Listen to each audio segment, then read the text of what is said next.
I'd like to call to order City of Citrus Heights City Council meeting for October 23rd, 2024. And Councilmember Middleton, would you lead us in the pledge, please? Please stand. I pledge allegiance to the flag of the United States of America and to the republic for which it stands, one nation, under God, indivisible, with liberty and justice for all.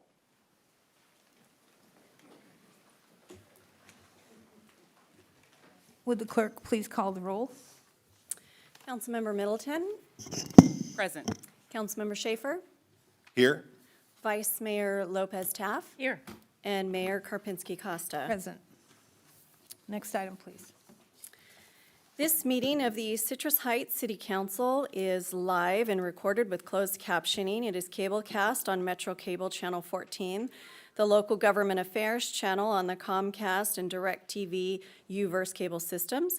It's also live streamed at citrusheights.net. Tonight's meeting replays on Monday, October 28th at 9 a.m. on Metro Cable 14.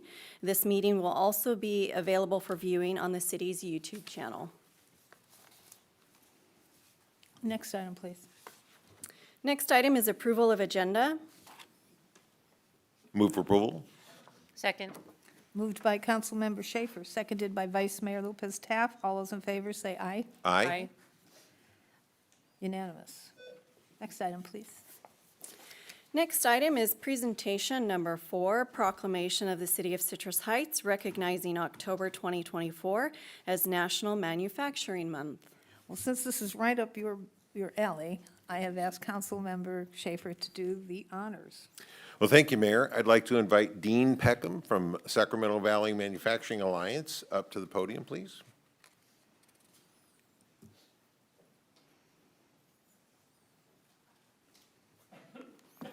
Hi, Dean. I'm going to go ahead and read this proclamation, and then if you want to make a comment, we'll come, and then after that, we'll come down and take some photographs. Okay, that'd be All great. right. Thank you very much, Tim. Everything okay? Okay.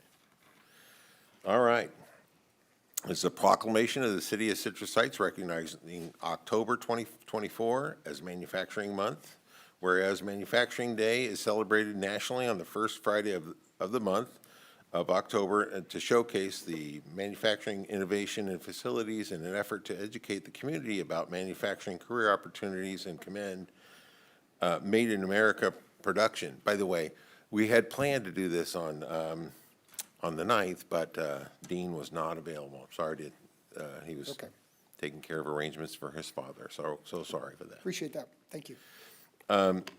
Whereas manufacturers provide over 40,100 jobs in the Sacramento region and 13 million jobs nationwide, manufacturing is a very important industry in the United States, contributing nearly $2.65 trillion to the economy and accounts for about 10.3% of the nation's GDP. California has the largest number of manufacturers in the nation, with representation across virtually all manufacturing sectors, and small manufacturing, those that are under 50 employees, are the backbone of the industry, representing about 95% of manufacturing firms in California. Over the next decade, over 4 million manufacturing jobs will likely be needed, and 2.1 million are expected to go unfilled due to the skills gap. Whereas increasing the exposure of manufacturing careers with our local area to our students, educators, business owners, media, and politicians is needed to bridge the gap in skilled labor shortage and create viable career pathways for students and adults. And the City of Citrus Heights offers its sincere appreciation to the Sacramento Valley Manufacturing Alliance and their partners for their outstanding support of manufacturers, and recognize that California was built on manufacturing and the importance of manufacturing business in sustaining our economy. Now, therefore, be it resolved, the City Council of the City of Citrus Heights does hereby designate October 2024 as Manufacturing Month. Dean, I would invite you to make a comment or two. Thank you very much, Tim. Honestly, I think you took almost all of my talking points out of that. But that's okay. No, just a couple of brief points. SVMA was formed 2017, so I guess initially organized just 7 years ago, formally organized in 18 by the manufacturers in our region to address the need for a qualified and well-trained workforce. As Tim noted, we're facing an impending labor shortage, which has caused us to focus our efforts around partnering with high schools and the community colleges in the region to attract young people into manufacturing, to support their high school manufacturing programs, as well as at the community college level, and give them an opportunity to earn a living, support their families in the communities, and contribute to the next generation of manufacturing in our region. SVMA, as one of its many initiatives, has developed pre-apprenticeship programs as well as apprenticeship programs for people who want to get into machining, as well as quality control. In 2020, we launched an adult ed training program in South Sacramento to serve adults who are 18 and older. Our goal here has always been to collaborate with the cities and the job centers in our region to create employment training programs for a lot of underemployed adults who reside in our communities, create pathways for women into manufacturing, and also recruit immigrants into manufacturing as well, many of whom bring a lot of related technical skills with them since moving to the U.S.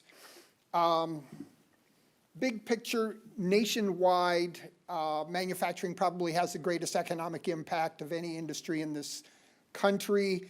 For every $1 in sales by manufacturing, it has an economic impact of $2.68, which basically means for a company that sells $10 million in product, it generates $26.8 million in economic impact throughout the economy. California does have the largest number of manufacturers in the U.S. with over 34,000. We have, about 4,000 here in the Sacramento region, with 2,400 of those manufacturers being right here in Sacramento County. And they include, everything across, as far as you can imagine, in terms of manufacturing capabilities, making things like medical device equipment, specialized cutting tools, extrusion equipment, auto parts, aerospace parts, oil and gas repair services. And as we all know, this region is historically known for its food processing. Obviously, Blue Diamond, almonds, tomatoes, rice, they all have food processing related activities associated with their products. And then, of course, there are the trains that come from our region as well. In conclusion, I'd just really like to say a special thanks to City Manager Ash Feeney and to you, Council, Mayor Karpinski-Costa, everybody, for your support of SVMA and for our, inaugural High School Manufacturing Challenge, which we hosted May 5th last year. Happened to be the only day in the spring, I think, that it rained. It was very odd. And I know that Greenback was supposed to be closed for repairs, and that didn't happen either. But anyway, we had 20 students participate, representing 12 different high schools throughout the region. And, we also had about 60 manufacturers, teachers, industry supporters participating. Thanks to Tim for emceeing the event. We were really amazed at the creativity that these students brought to the event, and really optimistic about the future of career technical education in our schools throughout the region. Obviously, we want to see career technical education, especially manufacturing and related areas, to expand. We also realize that it takes a lot of work and effort on the part of schools, on the part of manufacturers, to introduce those programs into the schools. On a final note, I do want to let you know that We will be back with the second high school manufacturing challenge on April 26th next year. Again in Citrus Heights at the community center just up the street here. And thanks for hosting this amazing event and inspiring the next generation of manufacturing excellence in our region. Great. Mayor, can I make one more comment? Make all the comments. Really you quick. want. Please? So I just want to, I can't tell you how proud that I am. Siemens Mobility down in South Sacramento is Kevin McGrew is an executive down at Siemens. He is also the president of SVMA, and I'm delighted to report I sit on the RT board. This happened well before I started sitting on the RT board, but Siemens has started delivering brand-new trains for our light rail right here in Sacramento. They're built here in Sacramento, and they're operational in Sacramento. I've been down to Siemens many times and seen trains from Montreal and Denver and all over the country, and this is the first time that we're seeing, well, the first time that it's very apparent that the Siemens trains are running on our local railways that were built right here by our own people. Right. So just delighted to report that. Yeah. As it turns out, the reason that Siemens located in Sacramento originally, amongst other reasons, the primary reason was they were awarded the initial contract to build the trains for SAC RT. And then they lost a contract, and then they won it back again this time. So yeah, they're extremely proud. Fantastic, really, and they're really nice cars. I got the opportunity to ride on a couple times, so, You done? all right, that's all I have. I don't want to cut him short. Yeah, I know, he Councilmember has the Middleton. podium, right? Councilmember Middleton. Thank you, Mayor. Just want to say that, congratulations again. Thank you for all the work that you're doing to increase manufacturing in the community. And it's especially important to me because my husband previously worked at Siemens, so those train cars that you're talking about was actually one of the projects that he worked on and was very proud of before he left the company. Okay, So, we're very happy to see that we are expanding manufacturing. We're actually doing the work to help keep more families employed. exactly. Is he still in the industry? Is your husband still in the industry? Oh, he actually went over to SMUD, so Oh, now he's working understood. on the electric vehicles. Understood, the next generation, right? Vice Mayor Lopez Taft. Thank you, Mayor. Thank you, Dean, for coming. It's good to see you. I was about to say, if you didn't mention the tic-tac-toe challenge, that, a dark and stormy day was the last time we saw you, and Right. it was such a wonderful event. Even, braving the elements and all that, I think the students really got a lot out of your challenge, and I'm looking forward to what the theme is this year, because as I mentioned to you, my husband's also a mechanical engineer by education, and it's always fun to see what you can make with your own hands. And I think more students should be encouraged to see what they can generate from their own hands, and I think that's really cool that we get to see that in our community. So thank you. And anything we can do to support you and San Juan Unified School District to promote career technical education in the schools, we're right here with you, trust me. Here, here. Thank you for coming. Sure, sure, Photo thank you so time? much. It's photo time.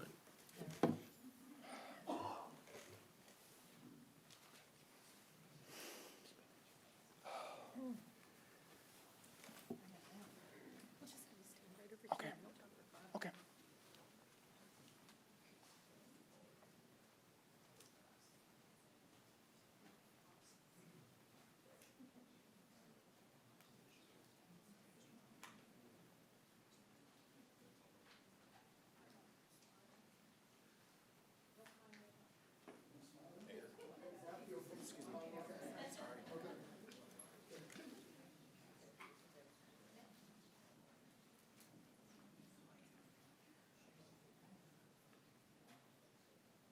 Great, thank you.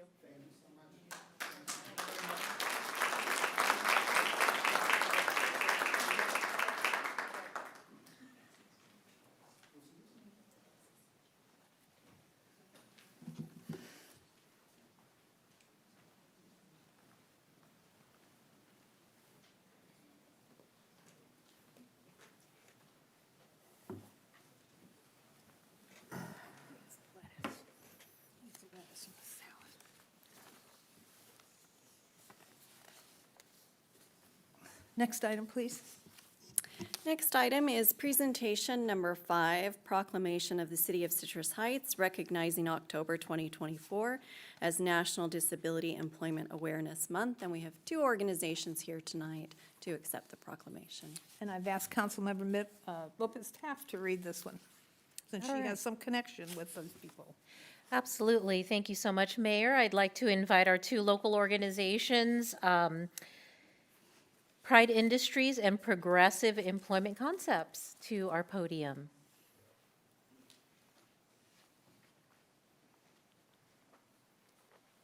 And just like you saw earlier, we will read the proclamation and then invite you for any of your comments. Absolutely, thank you. Proclamation of the City of Citrus Heights proclaiming October 2024 as National Disability Employment Awareness Month. This gives me great pleasure to read these proclamations because I am the child of a legally blind mother, and we had so many wonderful organizations that helped us in our times of need and direction when I was growing up. So I really, really appreciate you doing this work.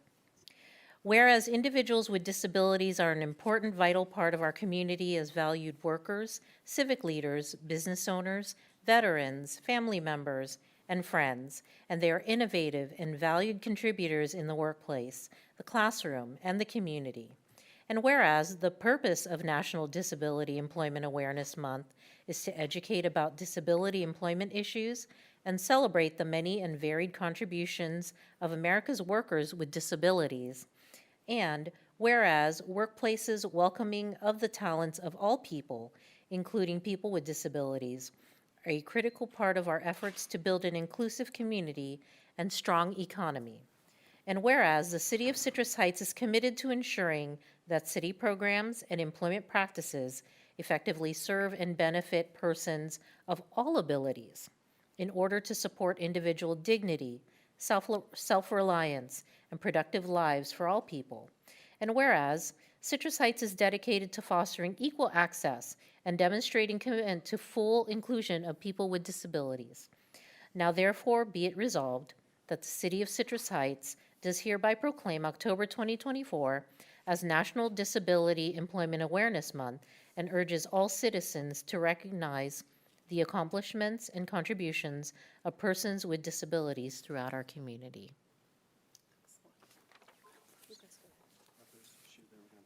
Oh, I don't have any slides, I'll step in. No slides for me. Thank you so much, Mayor, City Council. Citrus Heights is near and dear to Pride Industries. I don't know if you're aware that we have an open job center on Sylvan Road. And in fact, Dean and I are not going to leave without connecting because we have the employees, he has the jobs, I just heard. Hopefully he didn't leave. National Disability Employment Awareness Month is very near and dear to Pride Industries, and we've hit all of our sites across the nation to help people celebrate. I think it's important that we take a moment in October and pause, and I appreciate that the city is behind that, to recognize the talent and to recognize the abilities, as you mentioned, Vice Mayor, when you're reading the proclamation. They're often missed in everybody's inclusion and diversity programs. Pride Industries' mission is built upon the employment of people with disabilities, and so we spend our team every day of what we do in our careers helping people find an inclusive work site, and this is important for the community to understand. Not only is it an untapped labor force, so many people looking for work. There are 60 million people with disabilities of working age in the United States, and we only, we want to employ, I don't know, maybe a couple million in Citrus Heights, and we'll work on that. So I appreciate it. I thank you for your comments. I thank you for the declaration, and I will step aside.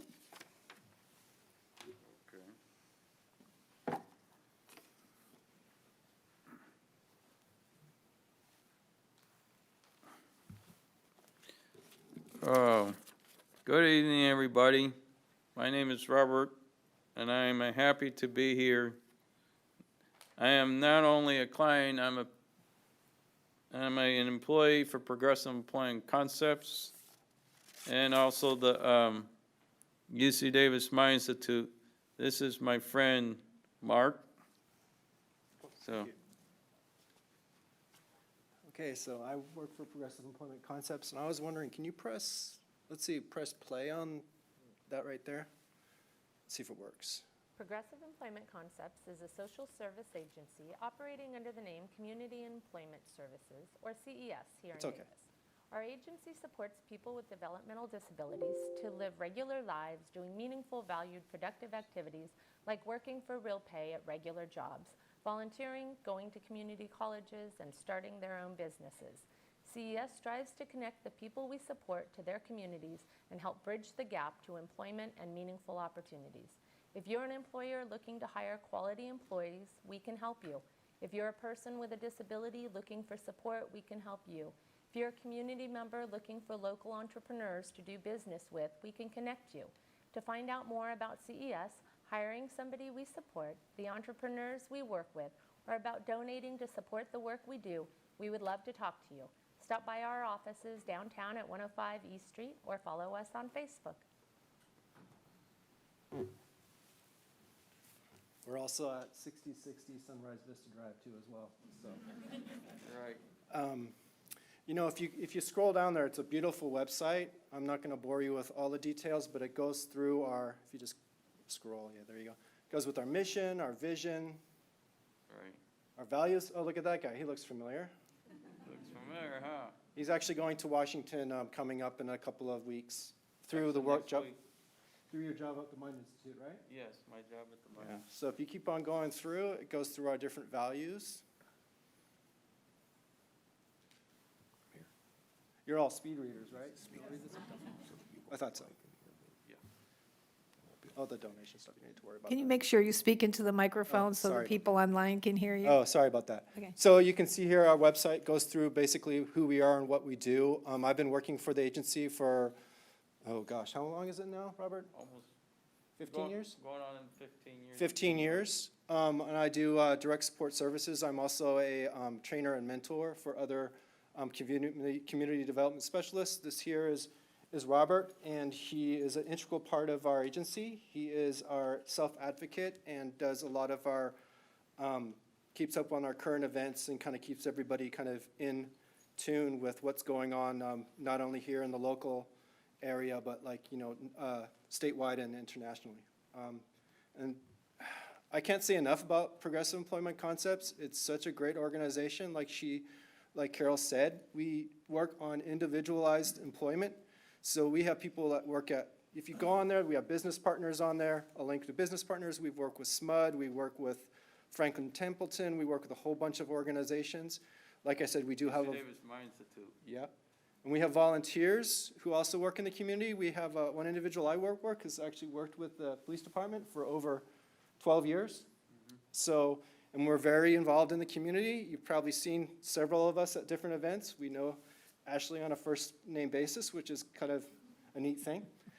So yeah, I can't sing enough about Progressive Employment Concepts and what we do. And you know, we're always, anything else? We also have one individual who works for Jaja's Doggy Daycare. So, A lot of things locally too as a well. lot of things locally. Well, thanks so much for having us here, and we really appreciate accepting this proclamation along with Pride Industries. Thank you. Councilmember Middleton, comment? Yes, I just want to say thank you all so much, and we're happy to recognize the awareness for, you know, advocating for those with disabilities. As many of you in this audience know, I have a son who has a disability. He's many years away from employment, but I keep a close eye on on everything that goes on, because I understand how difficult it is for these individuals to be seen and to be heard and to be recognized for the value that they actually bring into our community. So thank you so much for your tireless efforts. It's very important. Thank you. Do you have something you want to say? Nope. I want to thank you for coming. Do you still serve with seniors too? Are you still, used to be, I think in the old days, seniors? We Yeah, do you have still seniors wanna with work. disabilities who we serve. Are you speaking senior aged or senior in high school? Senior age? Yes, in some of our day programs. Yes, that's Yes. good. I want to thank you for coming, and I want to thank our resident who brought this to our attention to recognize you. Oh, I appreciate that resident, whoever that might be. He'll be on the phone. Hodgkins. That That was Rick Hodgkins that brought Yeah, it. Rick Was it? Hodgkins. Thank you, Rick. It's important. He's online. That's why I wanted you to be speaking into the microphone so he can hear you. sorry. He's a blind man, you see. Oh. So hearing is everything for him. Please also check our website frequently. And services, we are actually coming up with some new services that I can't go into detail right now, but we're trying to expand our services to not only with people who are, from 20 or so onwards, we're also working with people who are a little bit younger too as well. So we have a lot of stuff in the works. So please check out our website for more information. And if in the course of the time you ever need any of us for anything to help you with, any grand openings, we're here. Awesome.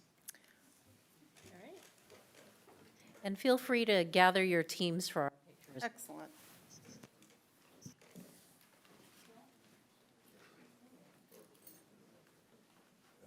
We brought a photographer.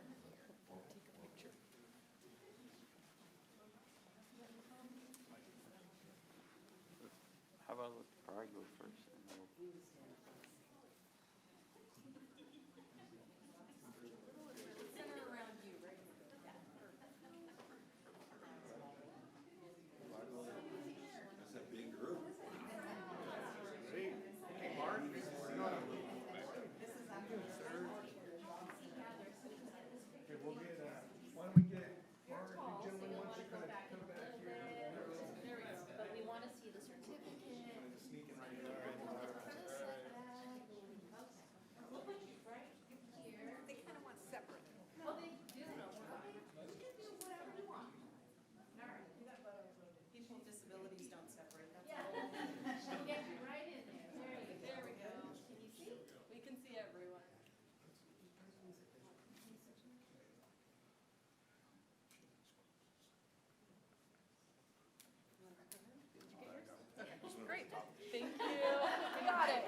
Yeah. Okay.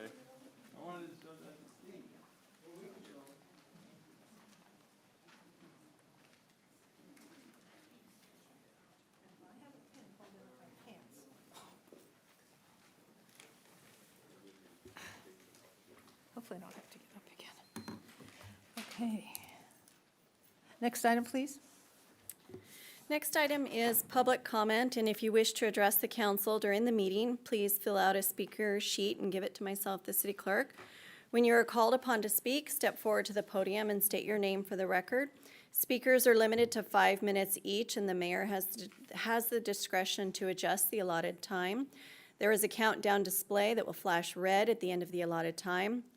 Consistent with the Brown Act, the council is prohibited from engaging in a discussion or taking action on any item not appearing on the agenda.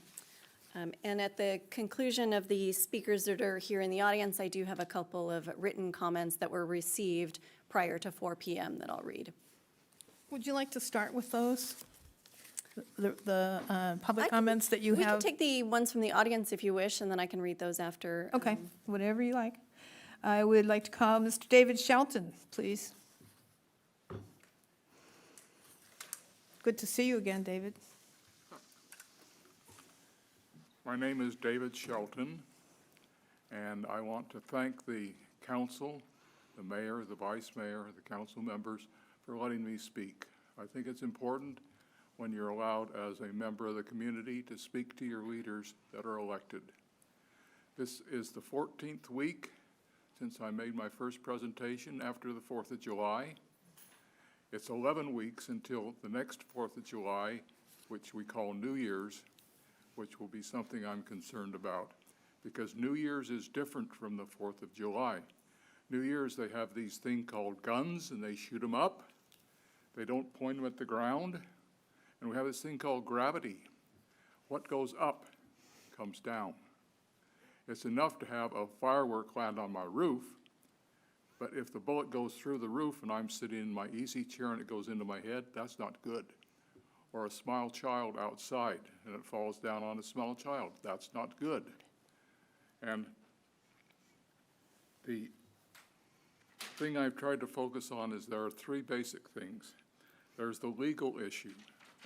We have laws against non-safe and sane fireworks. but yet we have a neighbor to our east, which is called Nevada, and you can go to Nevada and you can buy all the illegal fireworks you want to. You can even come back here and sell them, and people will buy them from you. The second item is the police response. The police, I've talked to the people in the police. They do a wonderful job, and I'm glad we're finally giving money to update their communications with their dispatchers, because I've been in that room and it's crowded, and the dispatchers do a wonderful job. The police, they don't want to enforce anything because it's difficult. Life is difficult. What are you going to tell the woman who lost a child? I couldn't stop the fireworks because it's difficult. That's not fair. The thing after that, the third thing, is community involvement.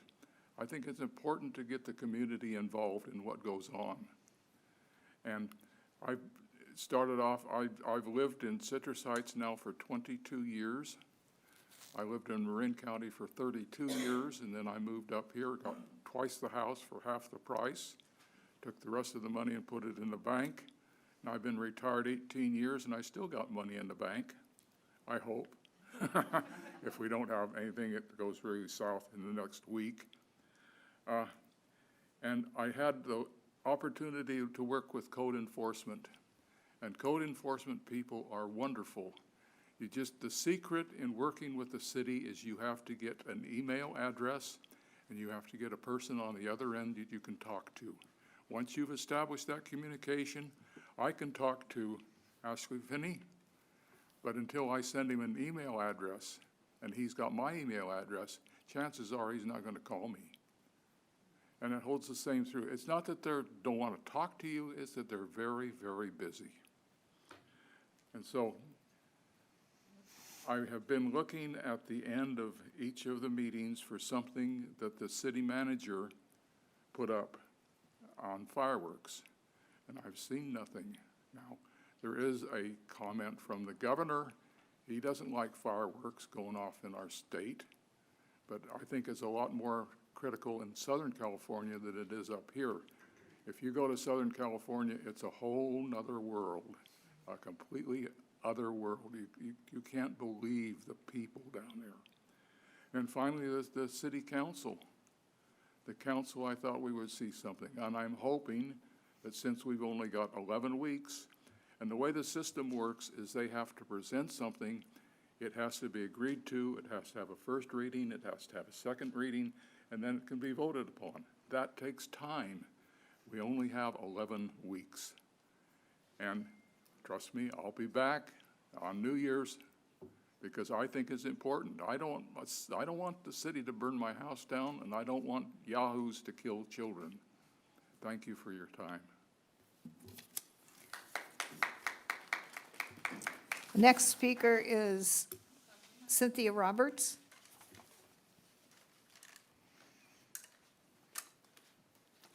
Hi, thank you. I'm Cynthia Roberts. I wanted to address something from the last city council meeting.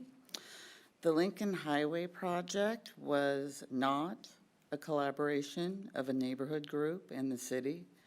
This project was a creation of Andy Saunders' love of history and desire to discover areas of historical significance within Citrus Heights.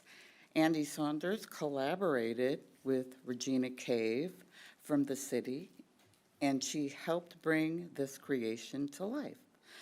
After the loss of all of his cherished family mementos and documents of his family history, along with his home, cars, and business, he moved to Citrus Heights and began to rebuild a new life. Instead of languishing in grief, he decided to stay busy with the things that he loves in this new city. He joined several groups, one of which was a historical Lincoln Highway group. This group led him to begin researching the areas in Citrus Heights of historical merit along the Lincoln Highway.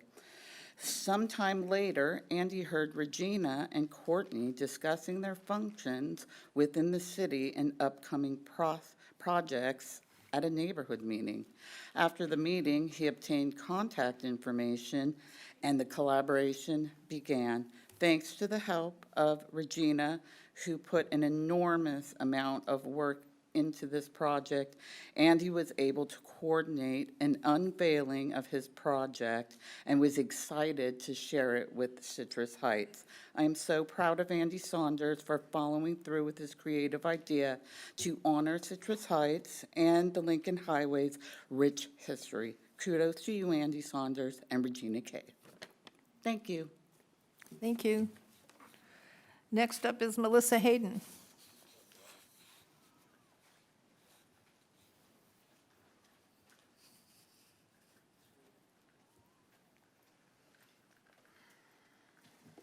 Hi, guys. So it's been a little while. We've had a few things happen. And, you know, I work with trapping, neutering, and releasing cats.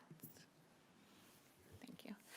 I want to give a big shout out to you guys for everything that has started and we're in the works of, you know, possibly a shelter happening.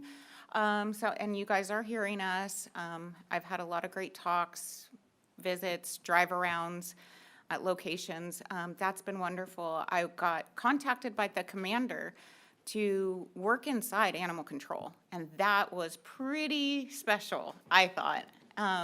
Don't know why exactly I was supposed to do that, but the motive behind it, but it was very good experience. I was able to look at what the past animal control was and what the new animal control is.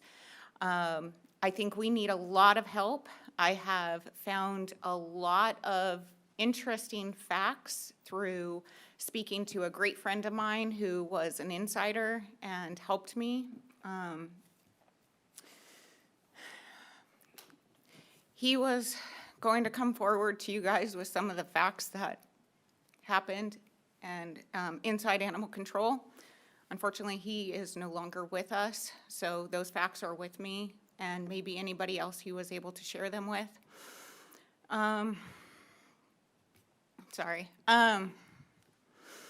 So there was a lot behind it. There is a definitely disorder in animal control. I'm not going to go into that. I believe the appropriate people have been contacted. If anybody would like to meet with me behind for coffee or anything to go over some of that, I wouldn't mind doing that. But I will say, I want the city to know, most importantly, that our animal control officers are devoted, enthusiastic, compassionate people. Our city manager, our city council, I know that each one of you do care about our animals' welfare and safety, and I appreciate that. Why I'm saying that out loud on TV is because I also work with the rescues and the community and the people. I have overheard every single person, why call animal control? They're not going to do anything. Why talk to city council? They don't care. The city doesn't care. We have no programs. Why can't they get us a TNR program? Why can't they help? So I want you to know that I'm trying to buffer all this out and let the city know I know the compassion is there. Do we have a speed bump? Absolutely. That absolutely needs to be fixed. And I hope that with the insight that I have learned, that can be fixed. And I do think that one and foremost, one thing that me and my friend did talk about was the most important thing is getting TNR clinic.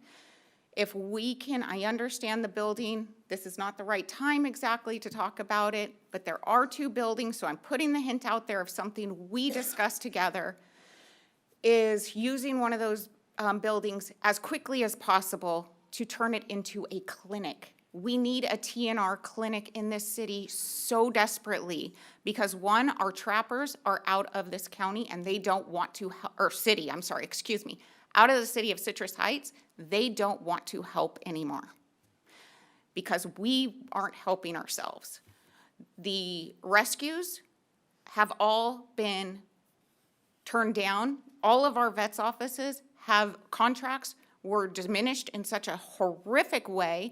So we have no rescues that want to work with the city, no veterinary offices that want to work with our city. We need a TNR clinic, because if we do get this shelter 2, 5, 10 years from now, you're going to have the most mass amount of cats on your hands. You will fill that shelter overnight, because they are breeding right now in every neighborhood. The city put me on a homicide/arson house where there were 16 cats that I worked by myself. Cost me a fortune. But I got all 16 cats TNR'd. 14 of them were able to be rehomed.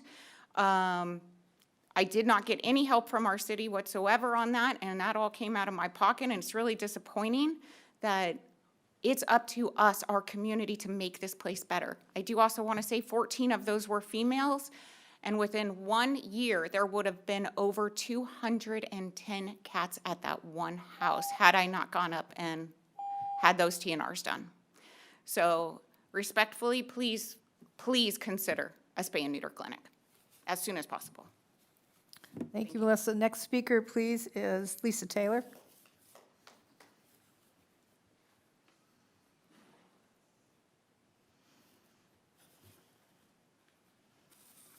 Good evening, everyone. I'll make mine quick. Let me tell you, I'm here today speaking on behalf of the Purple Pageant and the Young Teen Society. You guys blessed us with a grant, so thought I'd keep you a little up to date as to what's going on. The Purple Pageant Queens are working hard. We're getting girls signed up for our Young Teen Society program. The orientation will be December the 29th. The 12-step program is going to be teaching manners, etiquette, and life skills to our young girls. We are actually working with business owners in the city of Citrus Heights to help come and teach our classes. We are hosting a Boots and Bras fundraiser this coming Sunday, and we are working with the Citrus Heights Police Department to educate our young girls on sex trafficking and how to start taking care of themselves in our areas. We are trying to get some of the girls involved with Kiwanis and Rotary and things like that. We will be completing that 12-step program with a special dinner and award ceremony. And we just wanted to give an update and a big thank you to the city of Citrus Heights for caring enough about not only the Purple Pageant, but the youth that are in this community, and asked the girls said to say hi. Other than that, thank you, everybody. Thank you, Lisa. And then I'll read the public comments. They were submitted by Rick Hodgkins. His first was on the presentation item for the National Disability Employment Awareness Month. He just wanted to thank Mayor Kierpinski-Costa for taking him up on the offer of proclaiming October as National Disability Employment Awareness Month. I would like to remind the City Council that we celebrate this during the month of October every year. And I would also like to remind the City Council that we have two very important employment agencies, one of them which is based out of Citrus Heights. It's called Progressive Employment. And so once again, he just wanted to say thank you for that proclamation. The next public comment he had was just general public comment. He stated he was, as I was out yesterday, picking up pieces for a Halloween costume at Spirit Halloween, and then picking up some small items at Walmart Neighborhood Market. The person I was with noticed that across the street at the Sunrise Mall, that there was a carnival being set up, and they are here. He asked if they are here through Halloween, and if so, what were the hours and prices. So staff has reached out to provide that information to him regarding the permit that was pulled for that event. Then the next comment he had was on item 8, which was the Office of Traffic Safety Grant that's on consent. He states, I realize that this is on consent, but I wonder if this will include pedestrian safety, because as I pointed out, I would be crossing the street at Antelope and Sunrise or any other intersection here in Citrus Heights, and cars will block my path within the crosswalk. And so if this includes pedestrian safety along the safety for motorists, then I will support this. And his last comment was on consent calendar item 10, which is the Capital Replacement Fund for fiscal year 24-25. He states this is definitely worth supporting, not only for IT, but also for facilities, because you never know what the homeless are up to if they might vandalize the outside of facilities. I support it. And that concludes his written public comment for this portion of the meeting. Thank you. Mr. Churchill, do you want to do now, or do you want to wait till item 14 gets called? After item 14. Okay. Next item, please. Next item is comments by council members and regional board updates. Oh, what you been up to, Councilmember Middleton? Thank you, Mayor. Let's see. Saturday, October the 12th, I presented a proclamation that was signed by the mayor to Grandmaster Clinton Robinson at Family Taekwondo in Citrus Heights. It was really great. They did a public safety demonstration. I've got to see all of these kids from various ages, from like small as 5 to as old as 17, wielding actual weapons, which was very concerning to me as a mother. But they were cool. It was all right. Nobody got cut or anything. But Grandmaster actually began doing this in 1975, and many folks know that Family Taekwondo Plus has been in our city for many, many years, and I'm good friends with the owners. It's so important to have opportunities for our youth to have access to things to do other than playing video games. So as a result, I'm signing my kid up to do the same thing because he plays video games way too much. October 16th through the 18th, I got a plaque and a gavel because I am no longer in any leadership roles with the Cal Cities. We went to annual conference. So glad to go there with my colleagues, and I'll keep it short because I went to a lot of different sessions, but there was one that really stood out to me, and it was on public safety. There was about modernizing law enforcement through technology, and they were talking about real-time concepts, so RTACs, and they use live data to improve police response, make officers more visible and trusted in the community. And they talked about what everyone wants to know about, which is funding. And the city that did it set it up for about $1.1 million, but the staffing they used with the current staffing they already had. They have a training simulator that's aimed at reducing training costs and lawsuits while increasing officer preparedness and community engagement. But the community impact was the most important piece of this. There's enhanced training and real-time tracking that builds trust with the community and led to more cooperation and improved case resolution rates. And I think that's something that is something that we can really look at in Citrus Heights to kind of expand upon, if possible, in the future. And hopefully, I'll share this information with Chief, and he can do whatever he does because he knows law enforcement better than I do. I just know that I'm safe in Citrus Heights, and you guys are safe here, so that's what's important. And Friday, I have a Metro Cable meeting, but that's not till Friday, so you'll have to wait till next time to hear about that. Thank you very much. Councilmember Schaefer. Thank you, Mayor. So on the 14th, I had an RT board meeting. As I previously reported, they were looking for a public-private partnership to kind of do first mile, last mile for really, this is geared towards transit-dependent folks that have no other way to get around. And they were suggesting some of the ride app services. This would be Uber or Lyft or some of the other ones. Really determined that wasn't really a super viable option because they didn't have the ability to transport a motorized wheelchair. And so ultimately, they only had to look across there was a lot of brainstorming going on, but they only had to look across the river at West Sacramento, who's been using a service called Via for over 5 years. And they have vans that are specifically set up. They're like an Uber service, but they can transport motor chairs. So it looks like we're going to be proceeding on with a service to replace Smart Ride. Smart Ride has gotten really, really expensive. This going from Smart Ride cost about $14 million a year to operate. It'll go down to $7 million a year using Via. So that is a pretty tremendous savings there. So, and then that was on the 14th. On the 15th, we all, well, not all of us, but a good part of us headed off to Long Beach for the Cal Cities training. We took advantage of it. They had sessions on ethics and harassment training, which is all, we're all required to do. But they also had some planning workshops that I really enjoyed. It was, the format was excellent. It was a really good conference. I really enjoyed just getting to know my, we actually don't get an opportunity to socialize out of a public setting or anything. So it was really nice to get to know Jane and everyone so much better. That we really, I've been on the council for 4 years now, and quite honestly, the Brown Act prohibits us from really getting very close, but nonetheless, it was really interesting to meet and work with some And we of my- decided what happens in Long Beach stays in Long Beach.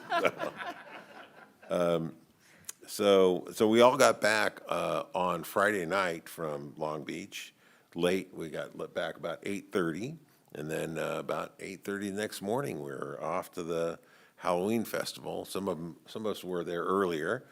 I got there a little later, but what an amazing event that was. It was great. The band did an amazing job in putting that whole thing together. It's grown over and over and over. Some of the classic cars that were out there were really pretty amazing, and it was really a great event.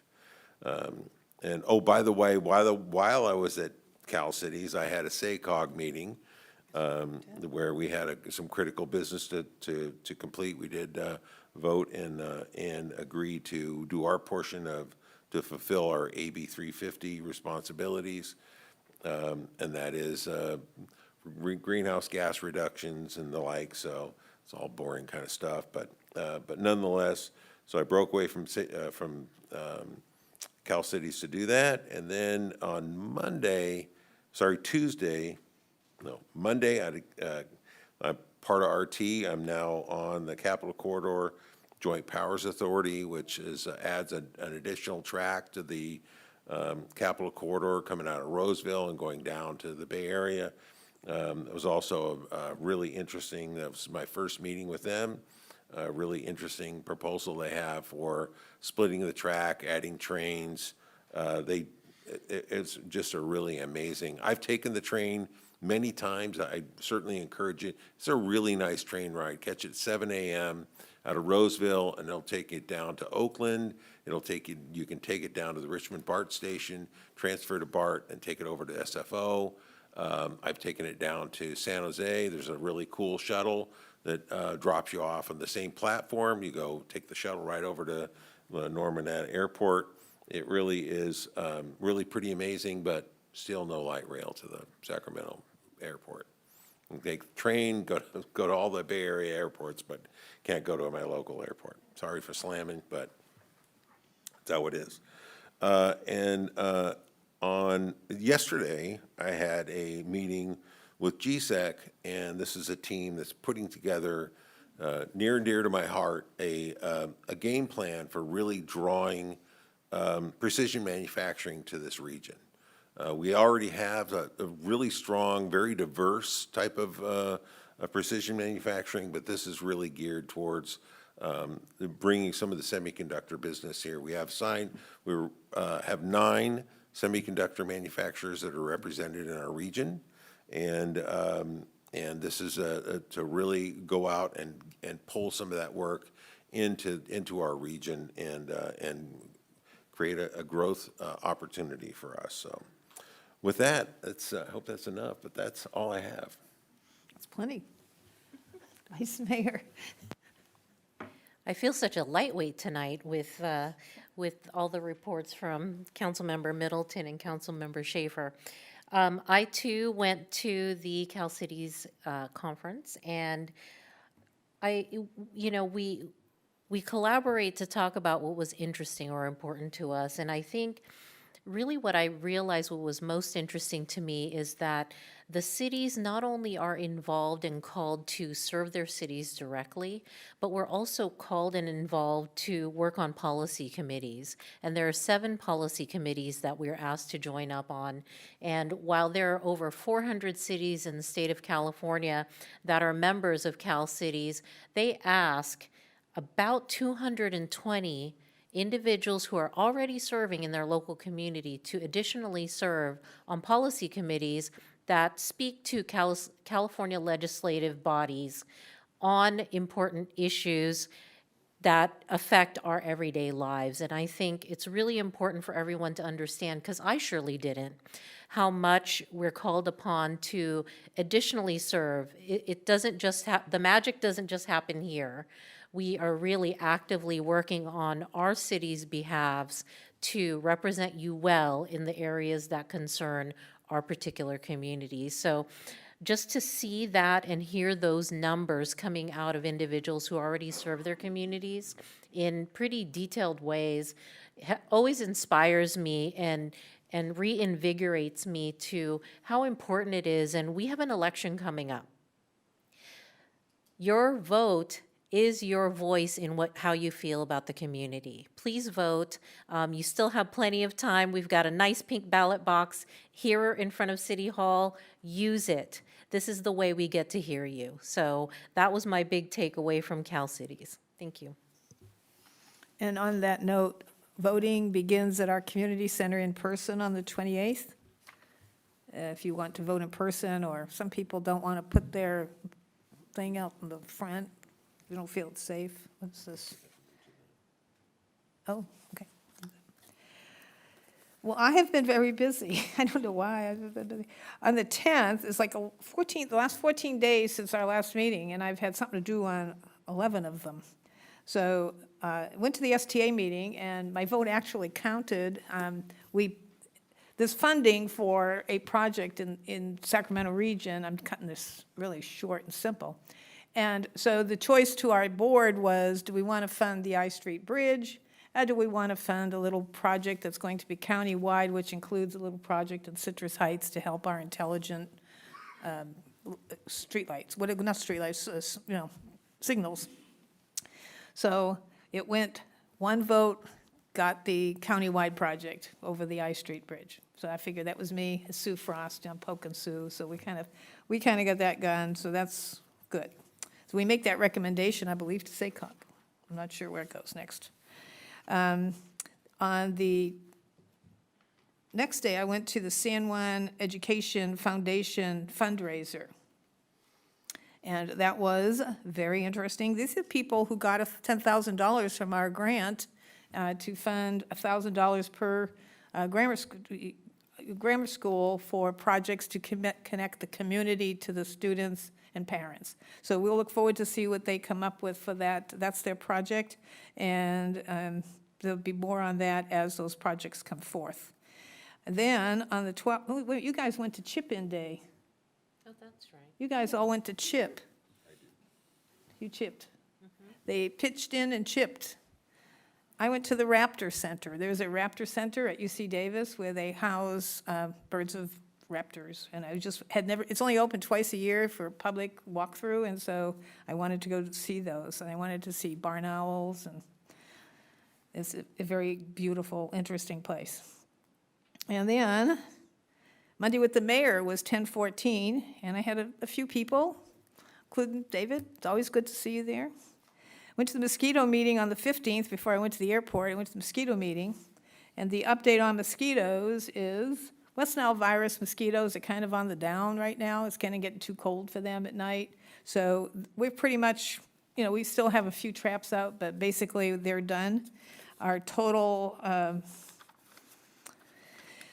we had, wait a minute. 5,418 pools of Culex mosquitoes tested for West Nile virus. For St. Louis encephalitis virus, and 53 pools in Sacramento County and 64 pools in Yolo County were positive. The pool is a bunch of mosquitoes that come in a group, usually in one trap. Sometimes they combine traps. If there's not a lot of bugs in one trap, they'll combine them, and they call that a pool. We had 381 dead birds collected, and 318 of them were in Sacramento, and 65 of them were positive birds. This is a bird disease. 63 birds in Yolo County were collected, and 6 were positive. In human cases, we had a malaria that came from out of country, 2 malarias, one in Sac, one in Yolo.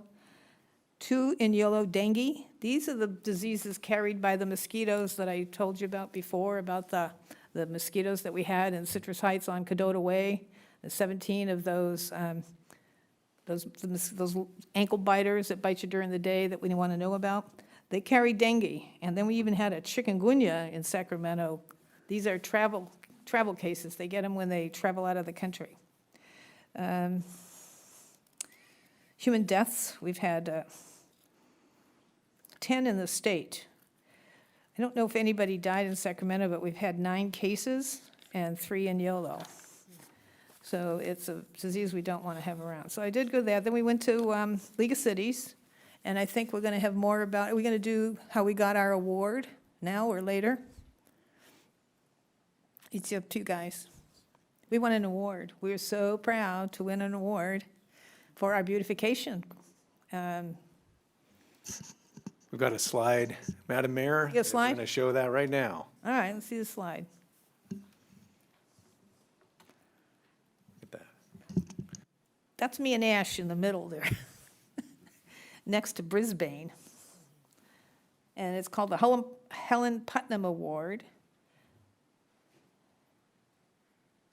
Let's see, there were 10 award winners for different categories, and our category was what was our category? It was Public Works and Infrastructure. Yeah, that's it, Public Works and Infrastructure. Yeah. We're very proud of they showed a video at the conference. They didn't let us really grab the award. We just marched out on the stage. They give you and then make you go again. So we just but anyway, we're happy to do that. It was fun. We did take training in ethics and harassment, 2 hours. They went 4 hours. But I did go to one talk on economic development. And, well, a couple of things is that you go to these things and you realize how your city is so superior to some of the talks you're sitting in, and you think, geez, these dummies are giving lectures, and here we are, so up here, and we could be doing it, we could be giving lectures. Our staff is that good, they could be doing it. So, but I did go to this one economic development where it was a guy, he said that retail is now food and entertainment. That's the new retail, food and entertainment. And then he said for your development, housing. Housing creates, if you zone for the best amount of the dollars, it's housing. So that was interesting. And then Palmdale is developing their mall, sit-down restaurants only. So that was them. We got back from League of Cities, and the next morning I was the judge in the Halloween parade, and that was a lot of fun. Sue Frost picked the neighborhoods as her favorite. Actually, everybody's favorite was Texas Roadhouse, if they're listening. We loved the dance that they did in front of the judges' tables, and their float was nice. And they're just such a good community partner, too. So then the gal from the park picked them. So I picked Atlas. The truck looked really good. Then we went to the harvest, and we had our microchipping. My understanding is we chipped 10 dogs that day. And so it's continuing what they learned on that would help for the next event we have. Then I did another Monday with the mayor. And then I went to the Area 6 meeting last night. And I think that's about all I have. Thank you. Oh, one other announcement. Supervisor Sue Frost is having a community meeting Monday, November 4th. I gotta look at the time. 6 p.m., 6 p.m. I don't know if she has it right in here or in the community room. Okay. That's it.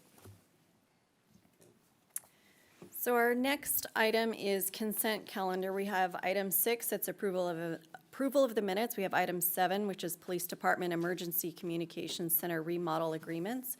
We have item 8, that's Office of Traffic Safety DUI STEP grant. We have number 9, which is a letter of support to Governor Newsom regarding illegal fireworks. We have item 10, Capital Replacement Fund expenditure plan for fiscal year 24-25. And we have item 11, which is to authorize the city manager to execute a purchase agreement with the Dell Technologies for the replacement of city computers and associated equipment. Does anyone wish to pull an item from consent?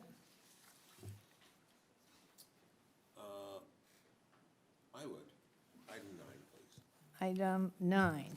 Item 9. Can you move the rest of them? Yes, I'll move all the rest and just hold back item 9. So there's a motion for items, Yes.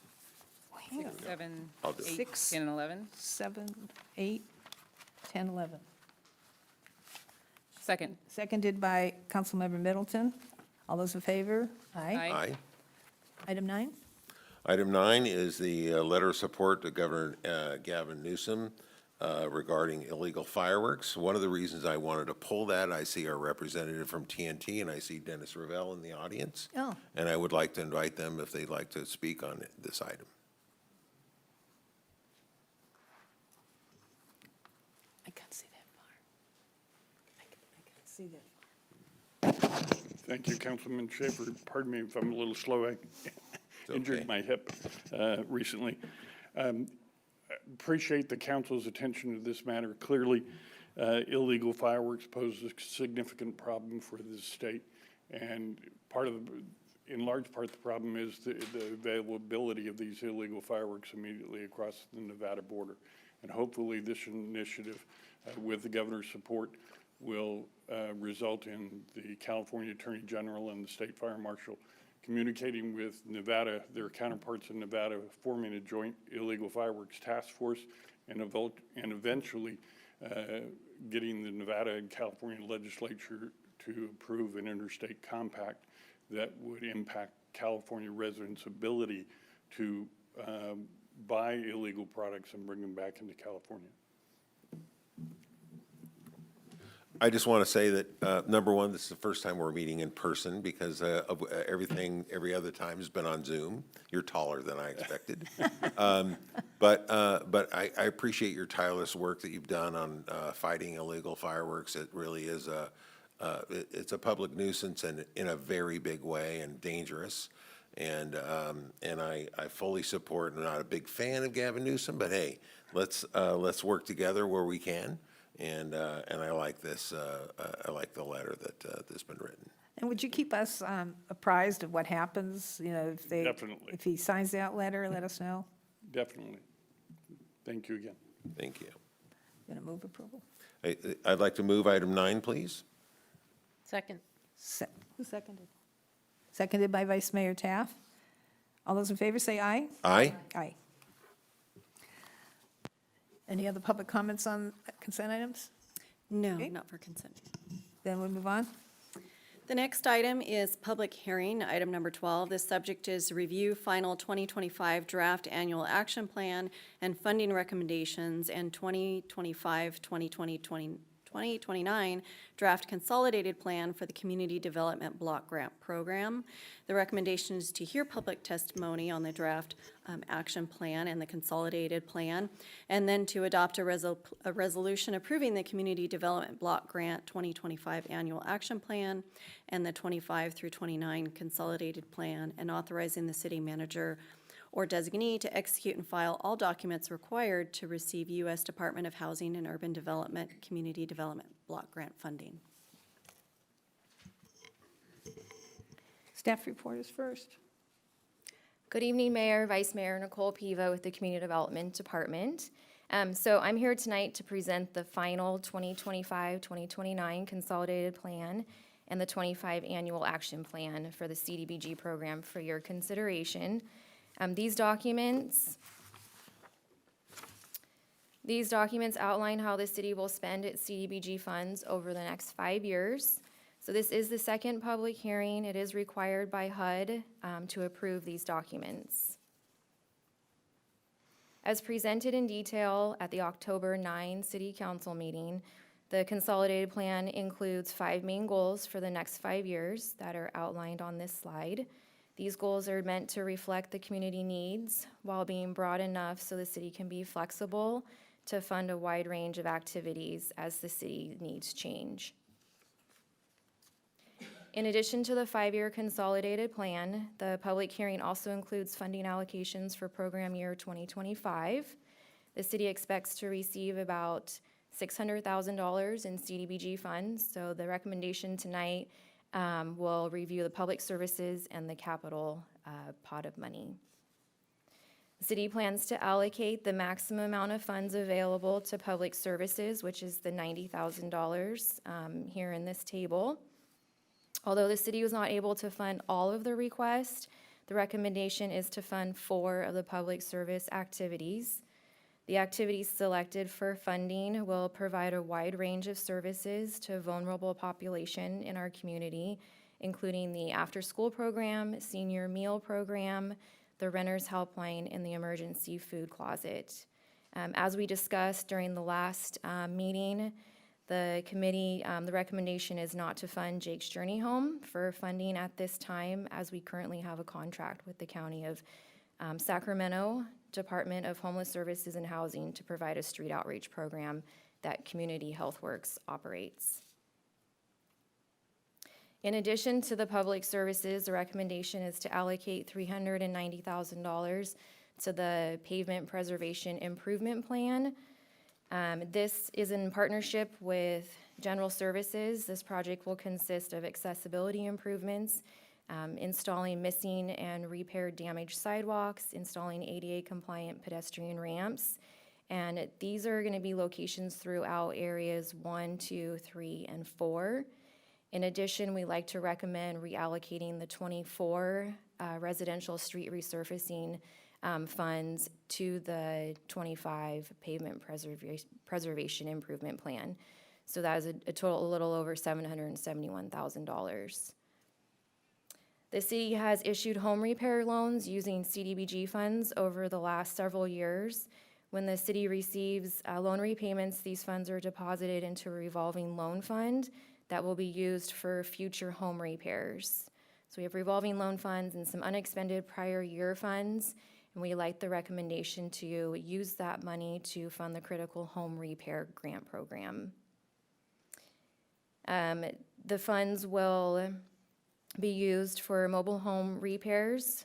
The program will be administered by Rebuilding Together, and they will do the income qualification, work with the homeowners on the scope of work, directly with the contractors, and they'll monitor the project till the end. So it's $200,000 for critical home repairs. So before you tonight, here's the staff recommendation, is to hold the public hearing and to adopt the consolidated plan and the 25 annual action plan. I'm available for any questions. Are there any questions for staff? What, I was going to open the public hearing. Okay, public hearing is open. Are there any comments on this item from the public? I do have one written comment for this item. So I'll go ahead and read. The written comment was received from Rick Hodgkins. He states, "I am once again restating my support for this as it will allow us to continue the great work we have been doing for our fair city. I don't know if I can reiterate what I said before, but once again, I support this because while our population is aging, you also have people from my generation, the Gen X generation, and younger generations who are starting to take over what are they? Next generations are the same family or single head of households." And that concludes his written comment. Okay, last call for any public comment on this item. Seeing none, close the public hearing. Any comments from council members? Questions, comments, motions? I'd just like to thank Nicole for a job well done. Appreciate that. Thank you. That's all I had. That's a big job, what you put together. It is huge. I forget how many pages it took up on my laptop. Huge. A lot. A lot. Can I move approval? You want to read that? Sure. I move that we adopt Resolution 2024, a resolution of the City Council of the City of Citrus Heights, California, approving the Community Development Block Grant 2025 Action Plan and 2025 to 2029 Consolidated Plan, and authorizing city manager or designee to execute and file all documents required to receive U.S. Department of Housing and Urban Development Community Development Block Grant funding. Second. You got the easy side. She got the easy part. Moved by Councilmember Schaefer, seconded by Councilmember Middleton. All those in favor? Aye. Aye? Aye. Aye. Okay, that passes. Next item.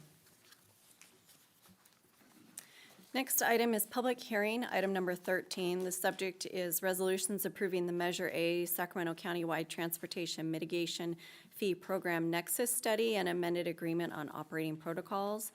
There are two resolutions and an ordinance. The resolutions are approving the 2024 Sacramento County-wide Transportation Mitigation Fee Program Nexus Study, a resolution approving the amended agreement on operating protocols for the Sacramento County-wide Transportation Mitigation Fee Program, and an ordinance amending the Citrus Heights Municipal Code in Chapter 18 relating to the collection of development impact fees for Measure A transportation improvements.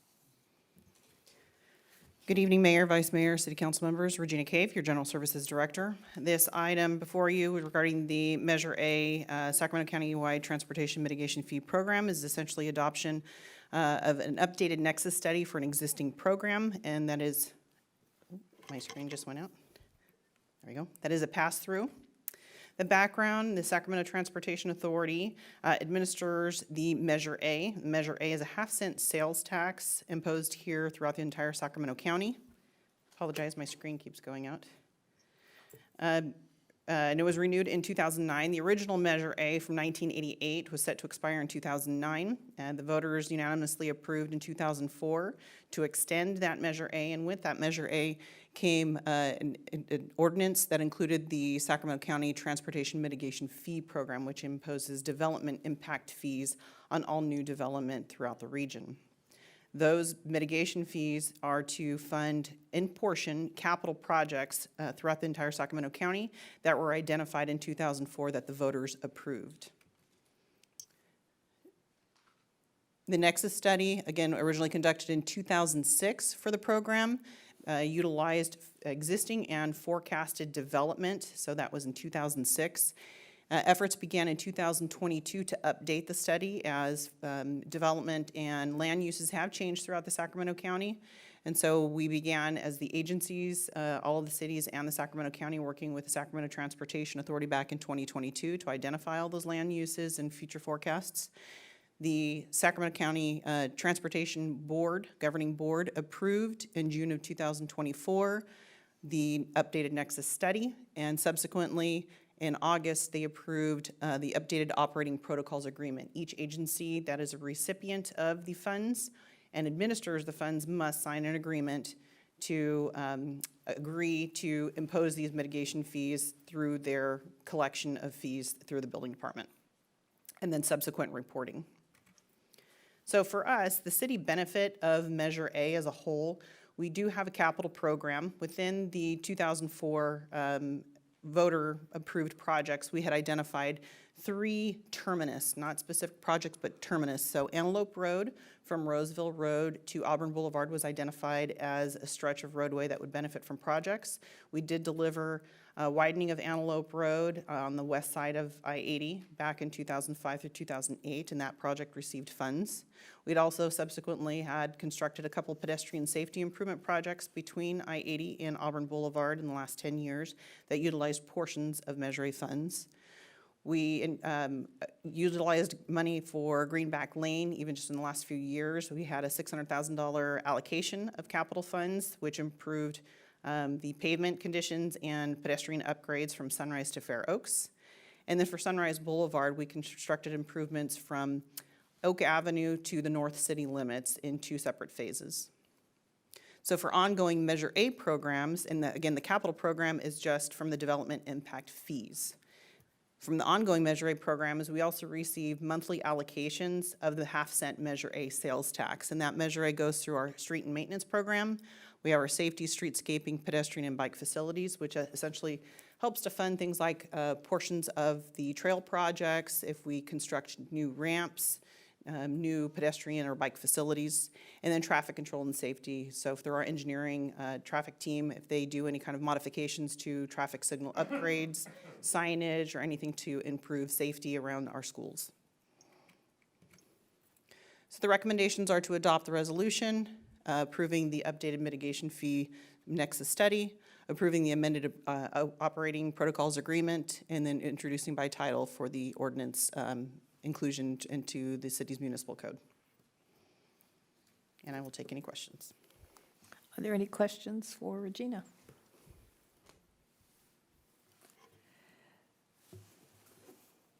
I open the public hearing. Are there any comments from the public on this item?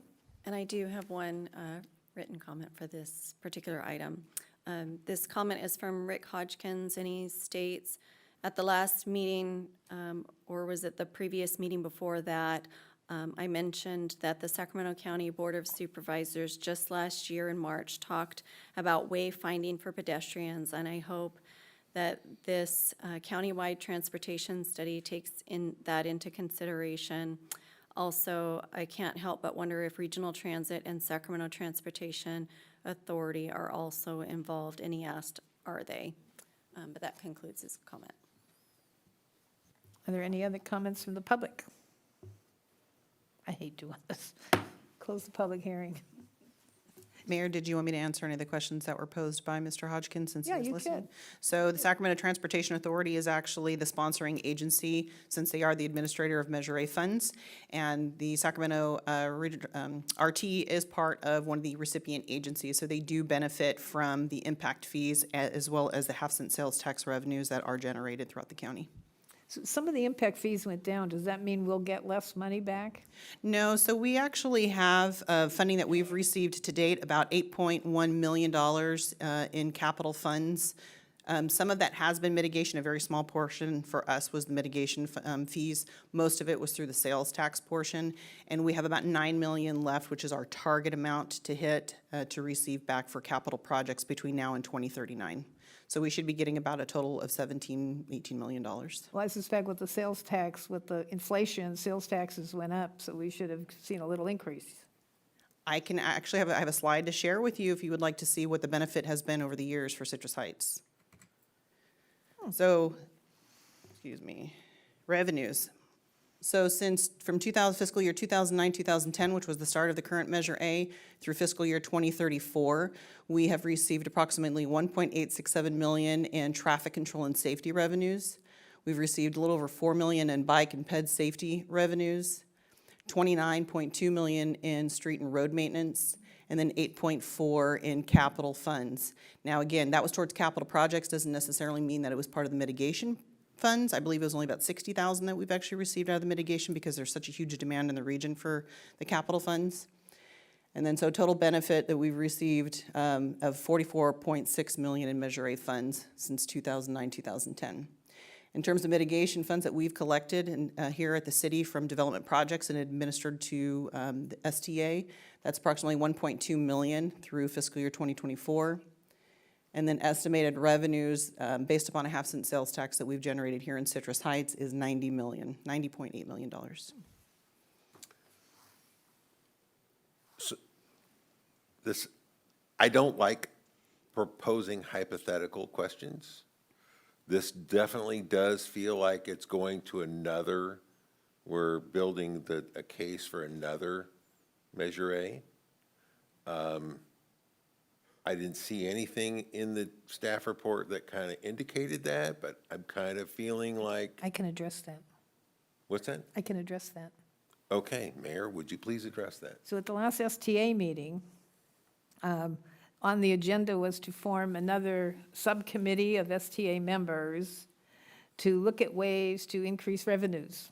The only way they increase revenues is to have another sales tax. So the then chair will call individual people up and ask them to serve on this committee. So I'm not quite sure, who he'll call. But in January, I said, hey, everybody's going to change seats, here after the election. So why don't you wait until after the first of the year? He said, well, I'm going to wait till after the first of the year. But, he won't be chair at the end of the first of the year. Supervisor Cerna will be chair next year. And then the other thing, so I think they're going to go after another sales tax revenue. But the worst part is they want to be able, and they're trying to pass legislation with the legislature, they want to be able that if Citrus Heights decides not to pay the county sales tax, we won't get any benefit. So in other words, they want to be able to carve out the people who they can't blackmail in. So, and Galt was on our side, so we'll see what happens. We'll see what happens. They have to go a long way to go to get to where they can have a sales tax that's only in certain parts of the county. What's the deadline on this?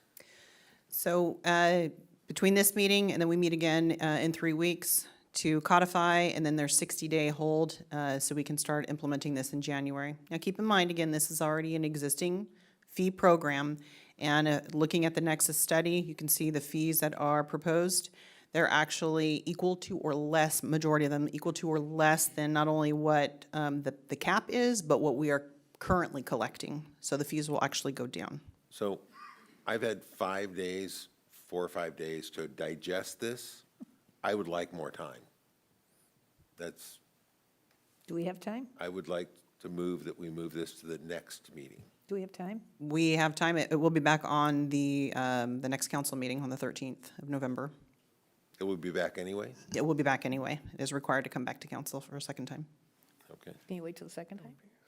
sure. That gives give me you more time. 2 weeks, to 3 weeks to really, So then I believe, and I would have to defer to the city attorney if then we would have to come back again in December for a final. You would. You need to have two, now tonight, the idea was you could pass those 2 resolutions tonight. It's the ordinance that would be the first reading potentially tonight and the second reading at the next meeting. Okay. So if you do hold off and wait till the November 13th meeting, you could have that first reading, but your second reading would be in December. I would like to continue on the way it is right now, because for that second reading, I will have the time. Does he need a second to continue? Yes. Does anyone else want to continue the item?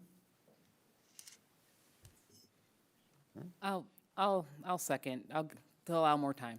You Okay. don't necessarily need a vote. We just need a majority, at least 3 of you wanting to continue and letting staff know that. That would be sufficient. As long as we make our deadline, I could go with that. Yeah, if Tim needs more time, then definitely. Thank you very much. Of course. Appreciate that. I have another question then. Okay, so this new Nexus study, which Brett Daniels voted on, is now based on square footage, at least for residential properties and for most commercial property. Before that, what was it based on? They were square footage, but this is also in compliance with AB 602, which requires a proportionate calculation based upon the size of the houses. So we just broke it up into different categories instead of having only one category for residential, one category for multifamily. It was broken up into multi-square footages. So it would be more proportionate. So these are fees for new housing construction. Correct. Okay. Madam Mayor, I do have one more comment. Actually, City Clerk made a really good point, and that is that this is a public hearing for this date. To not have to notice another public hearing, I would ask you to consider a motion to move to a date certain. And we could say we're just going to move this to November 13th date with a motion and a second. That would preclude us from having to post again on the agenda, or publish it. Okay, and then I wouldn't bang the gavel and close the public hearing, correct? You leave the public hearing open, is Right. how it's termed. What he said. Okay. Okay, so I think I have this. So if we could move the public hearing, leave the public hearing open till November 13th, and then we readdress this at that time.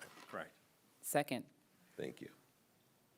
Motion by Councilmember Schaefer, second by Councilmember Middleton, and all those in favor to move this to November 13, say aye. Aye. Aye. Okay, done.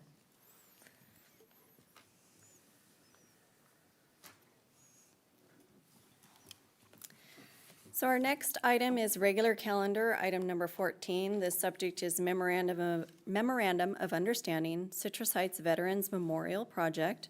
The recommendation is to adopt a resolution to enter a memorandum of understanding between Citrus Heights Veterans Memorial Project, a 501c3 veterans organization, Catholic Funeral and Cemetery Services of the Diocese of Sacramento, and the City of Citrus Heights, a municipal corporation, for the purpose of constructing a veterans memorial.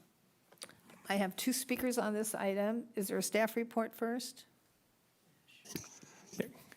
Good evening, Madam Mayor, Vice Mayor, members of the council. Ashley Feeney, your city manager. It's a privilege to introduce this item.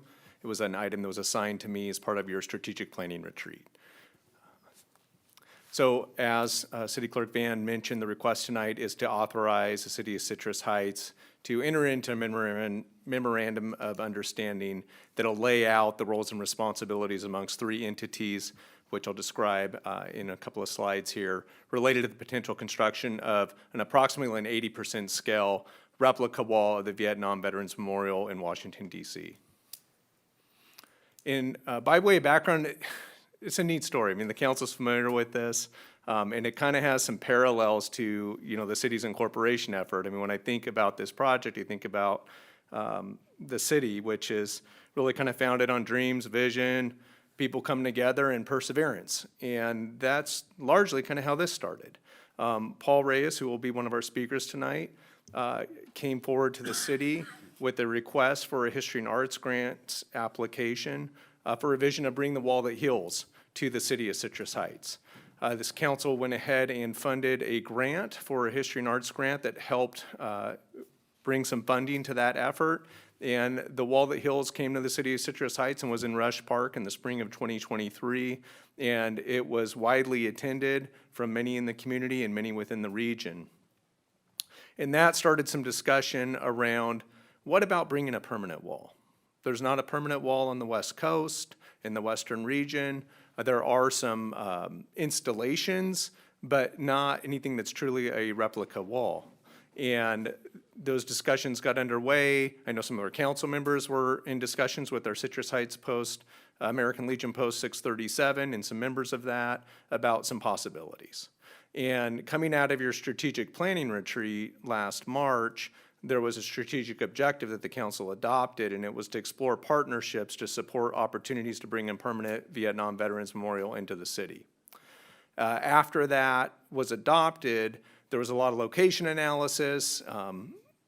Anyone that's been to the wall, it is a quite impactful memorial, and it's also a large installation. So we looked at sites that could potentially support that. We really started to struggle on that site analysis.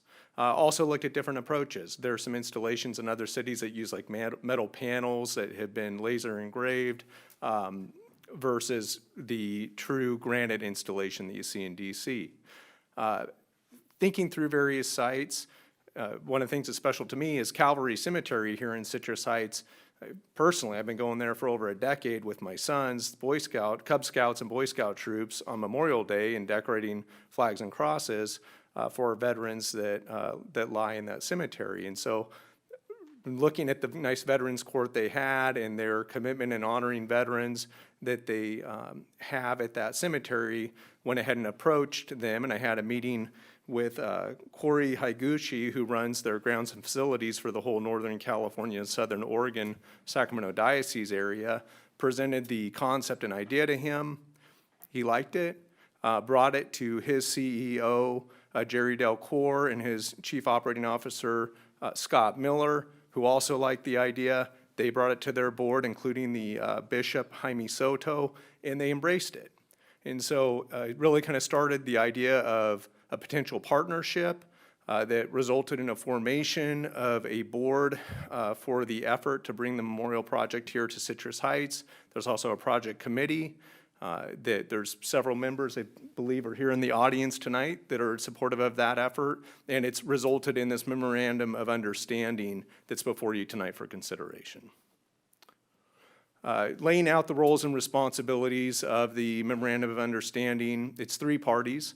The purpose-formed entity, Citrus Heights Veterans Memorial Project, it's a nonprofit veterans organization with the sole purpose of really trying to deliver this project. And there's fundraising will be their main effort, and that would support the design, the construction documents, the ultimate construction of, and then a maintenance endowment to ensure that the memorial is kept in good care over time. So that's one partner within the MOU. And then the other entity is Catholic Funeral and Cemetery Services of the Diocese of Sacramento. They own and operate the Calvary Cemetery property, and they have graciously looking to provide the location at Calvary Cemetery, project management and construction oversight.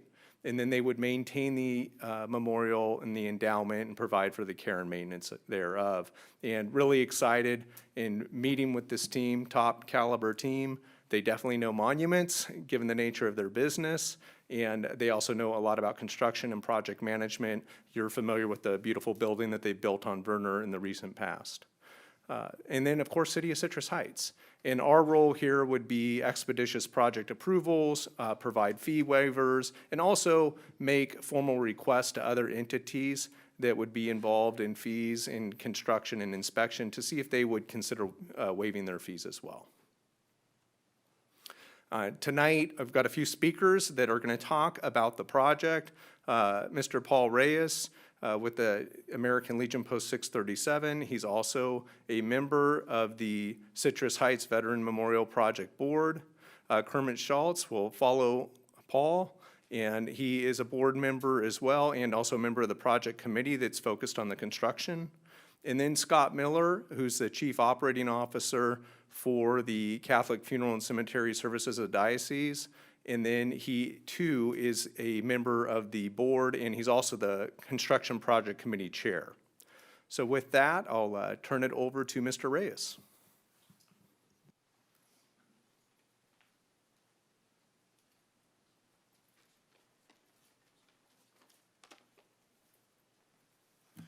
Ms. Mayor, Vice Mayor, council members, first of all, to my left and behind me is my good friend and brother-in-arms, Kermit Schultz.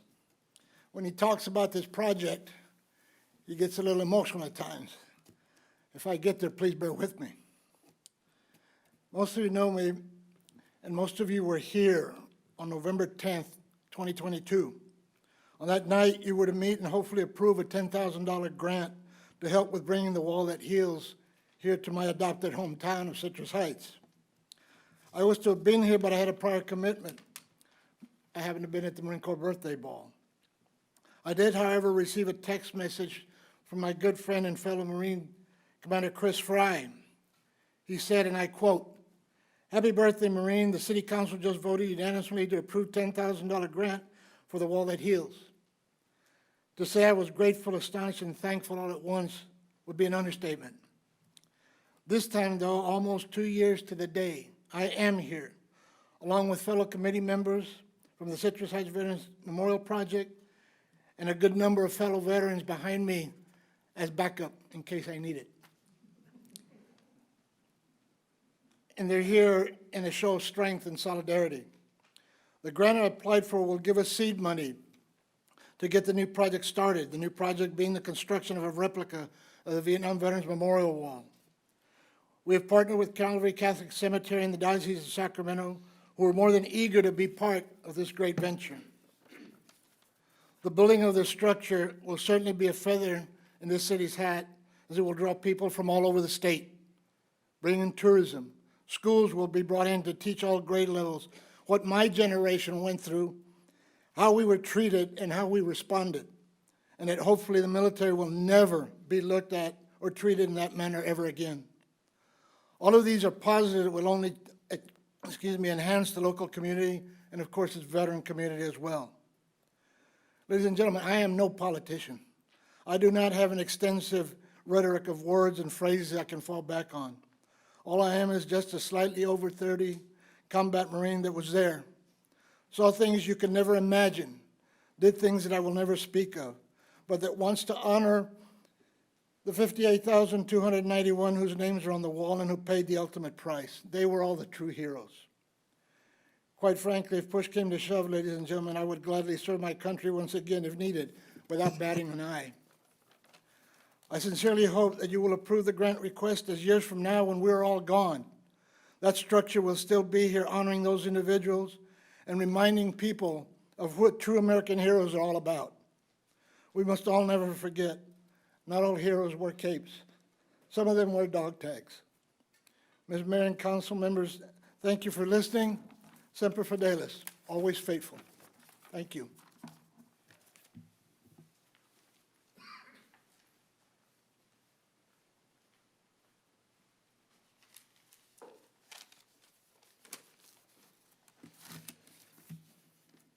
Council member, mayor, vice mayor, council members, excuse me.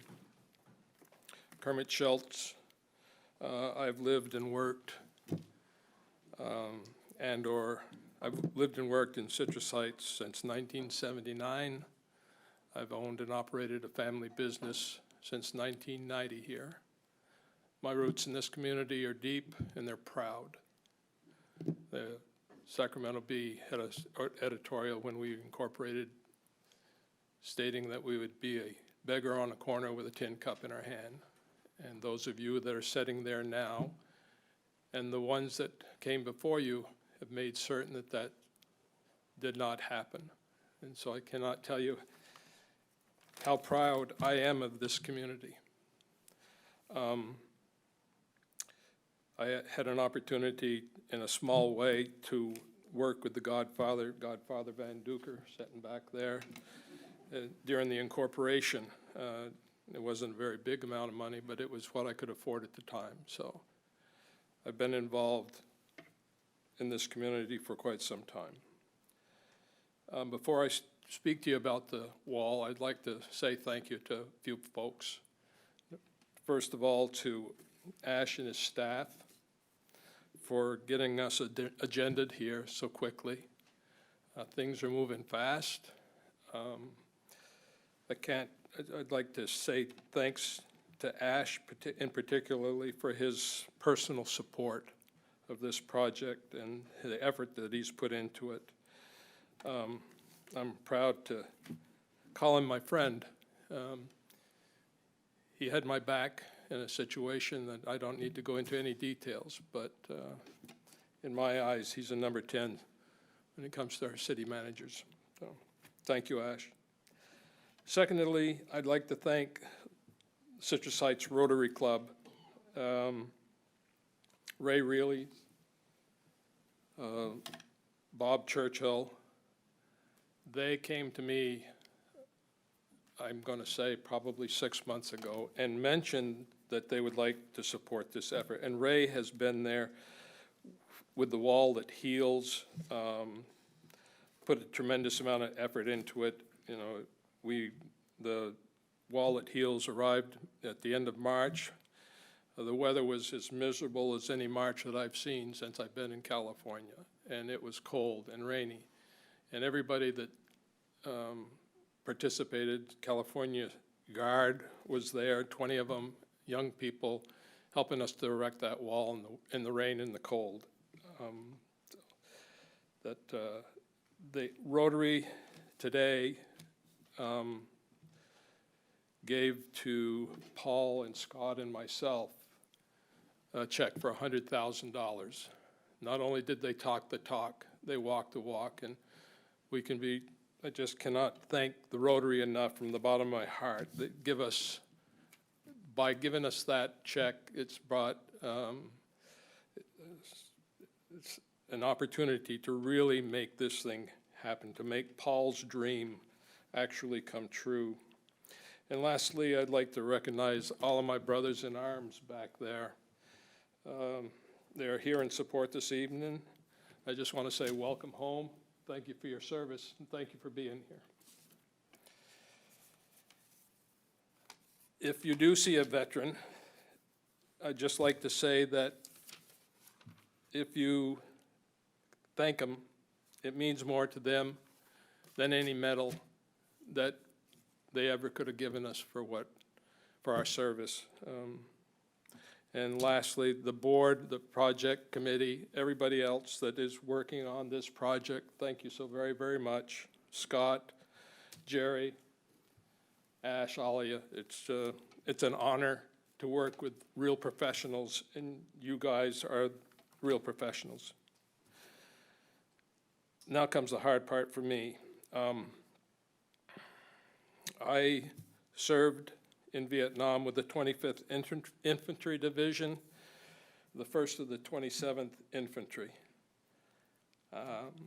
I have 10 names on the wall. 4 of them are from my home community of 5,000 people in Newport, Vermont. Philip, Ernest, Durwood, and John. They all received Purple Hearts. And John received a Silver Star, third highest award that you can receive, and he also received the Distinguished Flying Cross, which is the fourth highest military award you can receive. The guys that I actually served with that were in my platoon are Bud, Larry, Curtis, and John. They all received Purple Hearts and Bronze Stars. And then there was two that were in support of our units. One was a dog handler that was up on point with me. His name was Robert Hartsock. He won the Medal of Honor.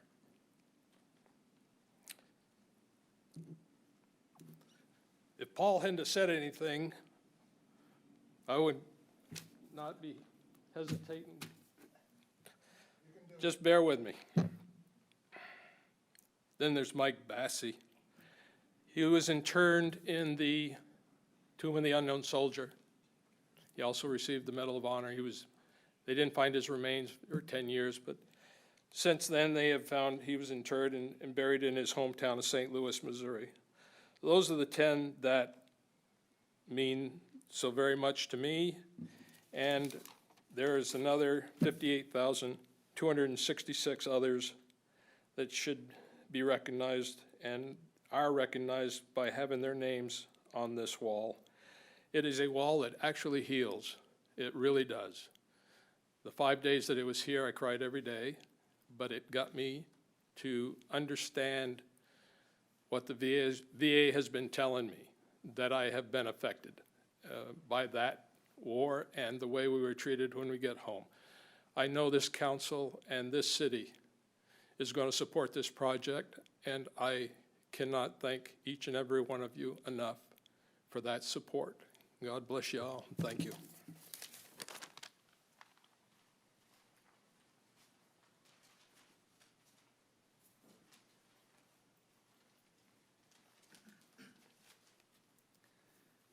Good evening, Madam Mayor, Madam Vice Mayor, council members.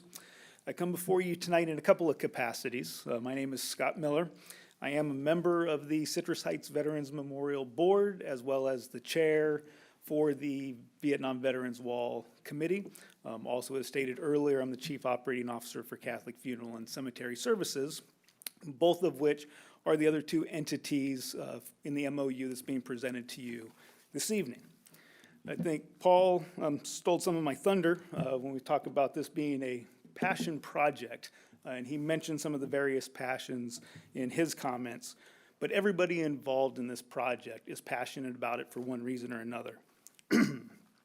Some people, as you just heard, had personal experiences in Vietnam, lost buddies in Vietnam, have friends on that wall.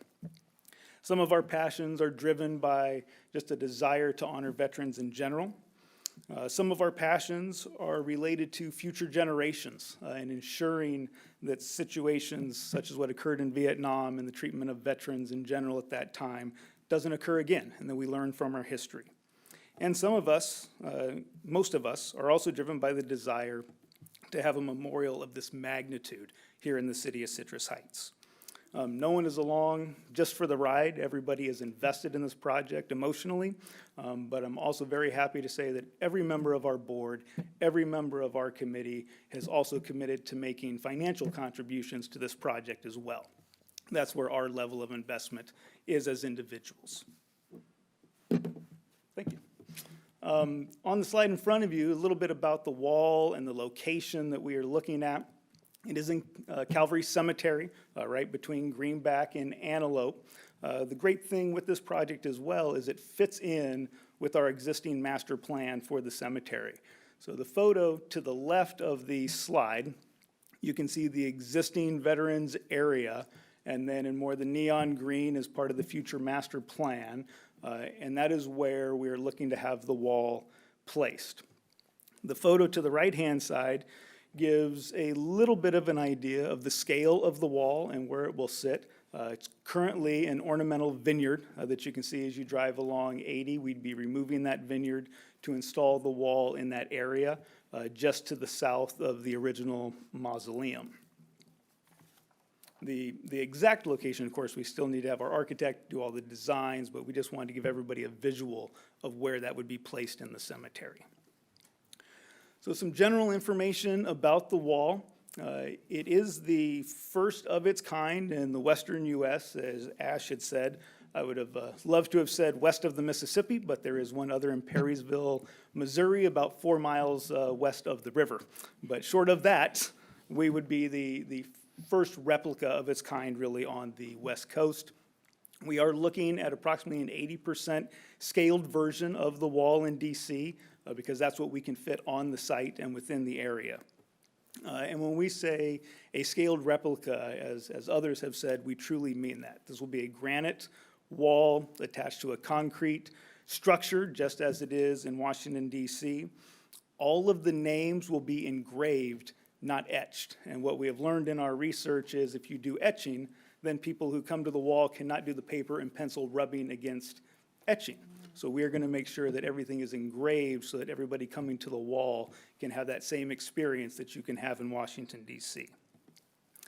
The face of the wall, as shown in the earlier picture, is intended to be visible from eastbound 80. So anybody traveling that corridor is going to see this monument at the cemetery and here in Citrus Heights. It will be open to the public at all times that the cemetery is open, 7 days a week, 365 days a year. And we're also designing the whole project to provide ample space for future memorials as well. Right, this particular project is focused on the Vietnam Veterans Memorial Wall, but we know there's definitely been other conflicts, up until recent times as well, that are going to have the community a desire for representation and memorials. And so we're going to design with that in mind for future expansion, as well as providing ample grave space, both in-ground burial and above-ground burial for veterans and their spouses and dependent children who wish to be laid to rest in that vicinity. So kind of what makes this happen, it's definitely been a joint effort, without a doubt, between city staff, cemetery staff, and the members of the board. Everybody coming together to get to this point before you today. I won't go into all the particulars of kind of roles and functions because Ash has already shared all of that with you. But I do want to kind of highlight some of the partners who are already on board with us in this venture. And so hopefully Citrus Heights is on board and you approve the memorandum of understanding this evening. We have Catholic Funeral and Cemetery Services is on board with this. Also wanted to highlight two other very unique entities. The Missouri National Veterans Memorial. That is the first approved replica of the wall. They are the ones in Perryville, Missouri, and they have been very gracious to us and actually provided us with all of their construction plans, which one, saves this project a ton of money in design and development, but also they came up with some very unique construction features, different than the wall in DC, that we'll actually be able to utilize here in our project. They've been an open book.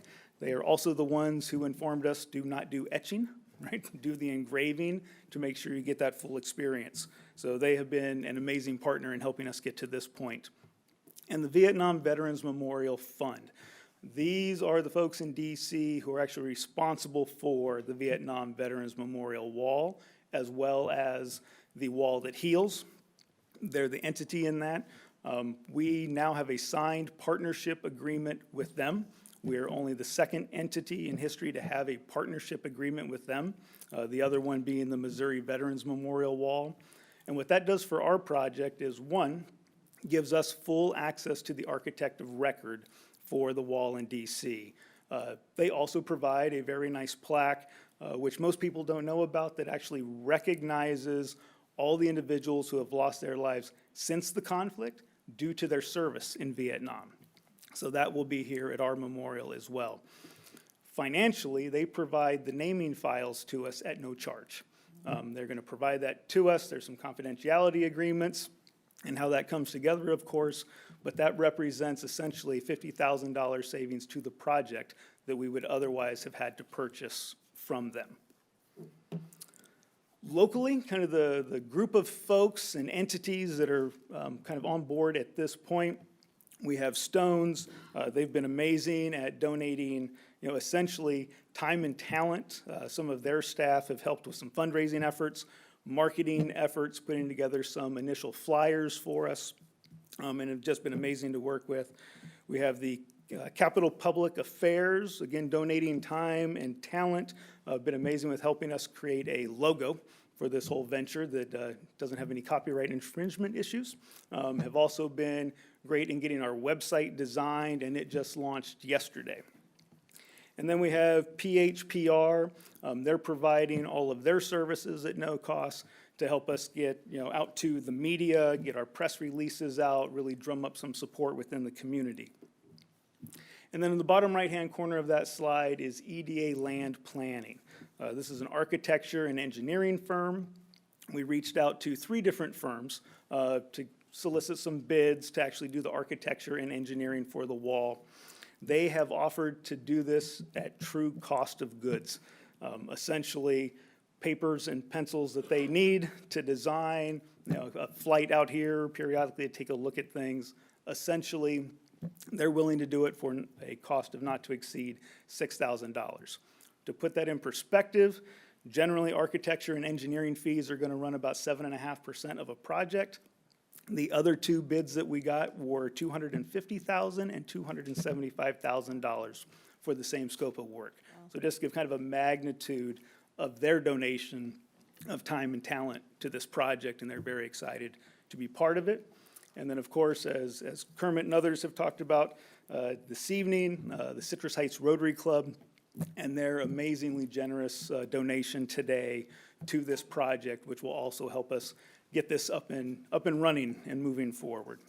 So thank you very much to everybody in the Rotary for their very, very generous support. So just to give the City Council a little idea of kind of what we're looking at as far as timeline for this project goes, hopefully tonight you all approve the MOU by October 29th. All parties will have signed it, and that'll be in place. It's our intent to then begin design work here on the 28th, hopefully having our design fully completed by November 29th. Probably be 1 or 2 different revisions, get that finalized, and then start the construction drawing process with the goal of having that completed by the 31st, so that we're back with the city and other entities and kind of the permitting and construction review process, getting us to a final permit, hopefully by April 30th. Now, with all of that said, it's still going to take a lot of money to build this, so fundraising is already underway with the intent that we have the funding in place that we need for this project by, end of April, beginning of May, sometime in that time period, I think would be best case scenario for our fundraising, so that we can begin the project and begin construction as we come out of the spring rains. I may be a little over enthusiastic about that time frame, but I do think it's possible given all the passion and all the people involved in this project to date. And ultimately, just as a total frame of reference, we're probably looking at an anticipated need of about $3.5 million to complete this project. But in just some of the donations we've talked about tonight, the in-kind services that we've already received, we've already in excess of $500,000. And we're several weeks into this and to the MOU. So I do think our goals are very attainable. So this evening, kind of what our ask is the City Council approval of the Memorandum of Understanding. The next action item, I believe, is also the grant application that has been submitted by Paul and the board, looking for some grant funding from the city to assist us with this effort. And then on a personal and professional level, we're asking for referrals. If there are other organizations you can put us in touch with that you think would be supportive of this project, other companies, other individuals, any referrals you can make for us or to us would be greatly appreciated.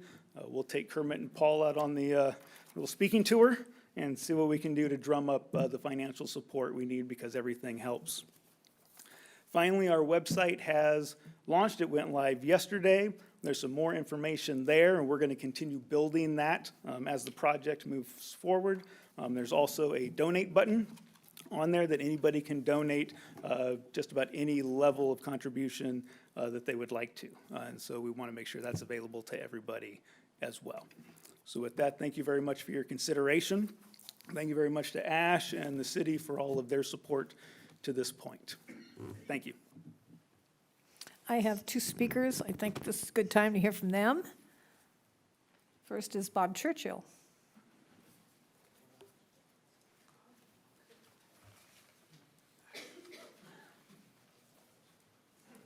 And company.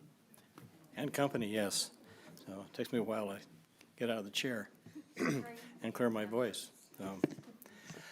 Mayor Karpinski Costa, Vice Mayor Lopez Taff, Council Member and Rotary alumnus, Portia Middleton, and Council Member Schaefer. I'm Bob Churchill. I'm the past president of the Rotary Club of Citrus Heights and the current chair of its foundation. I'm here with my best friends from Rotary, many of which are either past presidents or they're going to be presidents, including our current president, Diane Ebbett Reilly. So we're here. We're here to fulfill a, what's the word I'm searching for? I wrote it down here. Hold on. Hate when that happens. Anyway, the Rotary theme for this year is a magic of Rotary. And although Paul and Kermit and Scott may think this is magic all of a sudden, it's not. This is great planning on the part of our Rotary Club. We've had a foundation for about 20 years. Our clubs have been in existence in the community doing good work, service above self, for 60 years. And we've been putting some money away through our fundraisers and through generous donations from current and former club members to be able to fund this project. We've been putting that money aside until the right project came along, and this is it. We really appreciate your consideration of both the MOU today and also the grant proposal, and look for your affirmative action on that, affirm that to happen this evening. Any questions you might have for us, we're happy to answer those, and look forward to working with the project committee to see this project go forward. I don't have any questions, but now I know where all that crab I ate, where it all went. There we go. Yeah, you bet, you bet. This is our 36th annual crab feed, and the ticket request will be out very soon, so we look forward to And the cool seeing bench that I bid on, it is a neat bench, the one that's made all out of wood. It's beautiful, yeah. Well, good. We'll see if we can find somebody to build another one. They even have a pair of them. Yes. All righty. Does anyone have questions for Bob? Okay, Bill, did you want to speak?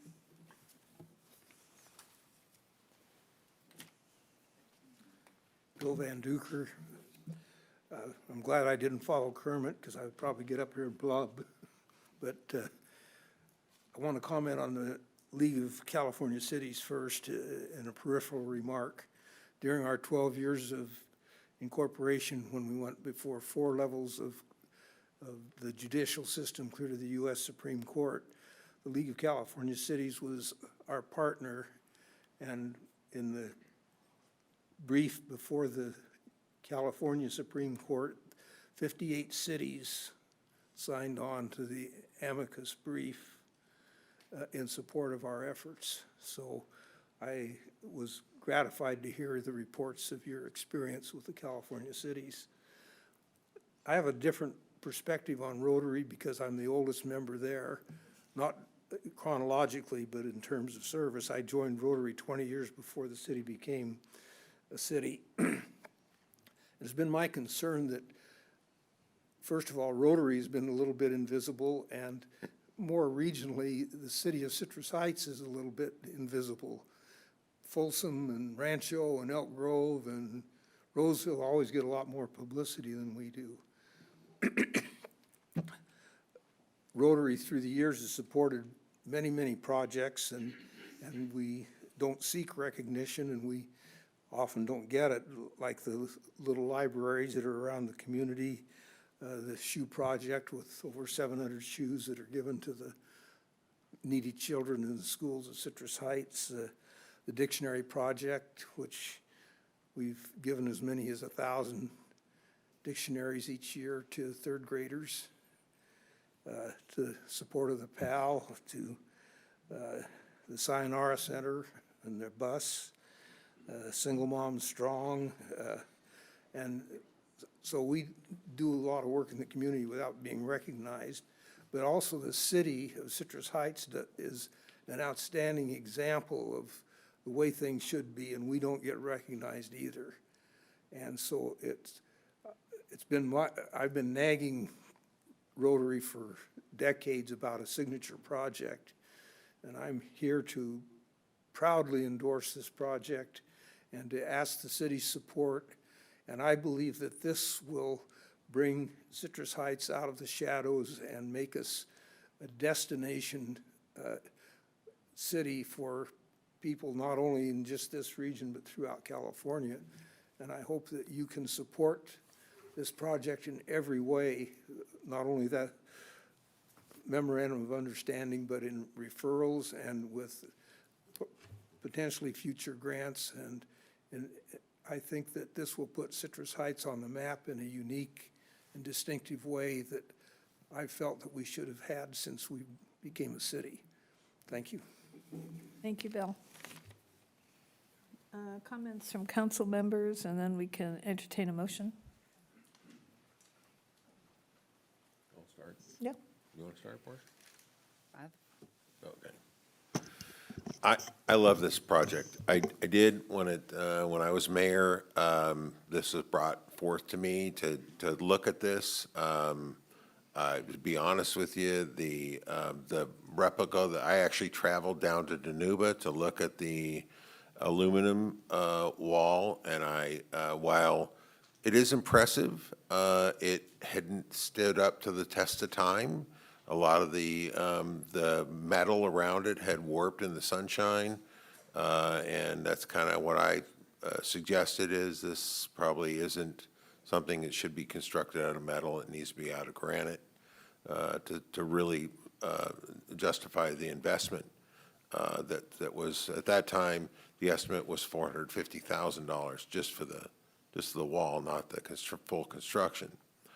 So I like this project a lot. As a veteran, I can't, and I missed Vietnam by 5 years, and I have a great deal of respect for those. As a matter of fact, when I was in 9th grade, we had my basic English 9 had to write an essay based on a newspaper article. Everybody had the same assignment: find a newspaper article about a pivotal issue at that time. And I did read a newspaper article about returning veterans from Vietnam. And I wrote an essay about that, and I got an A. And I'm not a great English science, I'm just terrible at English, to be honest. He is. But it was something that I was really, really proud of. I wish I still had it today. That really told the story about how veterans were treated as they were. And I was 14 years old and I saw it. And it was very impactful to me. So I certainly would support this. I would say that I did, as I went down to Danuba, and I told a few people about my experience down there and looking at that was I think it's a 25%. It's a very much smaller wall. And I shared it with a few people, and someone who's very prominent in our community, I don't want to mention any names, but they basically said, well, are we going to construct this on private property? And she felt like this is wait a second, maybe we shouldn't be constructing this on private property. I'm perfectly fine with it, but I just recognize that there may be some pushback about that particular issue that is being constructed on private property. But I will say right up front, I wish I had more money to give to this. That's all I have to say. Thank you, Mayor. I'm going to try really hard to do this and not get emotional. February 2015, my father bought a house here in Citrus Heights. We moved here, and we lost him in January of 2016 to Agent Orange related lung cancer. My father had a tremendous impact on me. I'm the middle child of 9. I have 8 brothers. Most of my siblings went into the military. I wasn't allowed. I really wanted to, but he was like, "No, you do something different. You know, it's not what it used to be." And that's all he ever talked about. He was a combat medic in Vietnam. He did one of the toughest jobs out there in the field. He did his best to save lives every day for those 2.5 tours he was there. It's an honor to have this come for me. It's deeply personal to me. I know that my father would be very proud. He and his 3 other brothers all went to Vietnam. They all died of lung cancer. The sacrifice that these individuals made is great. He was fortunate enough to retire as a sergeant major after doing 25 years, and his name will be on that wall as well. I am just so happy to know that we'll have a dedicated space where we can go, where I don't have to go all the way back to Arlington to sit and look and remember, and just to be thankful for the service that you individuals did. It was a great sacrifice. It was hard. I know what the personal impacts are, mentally, emotionally, and I had a small glimpse of what you lived through by watching my father and watching him combat PTSD, watching him work through the VA, watching him work through the system.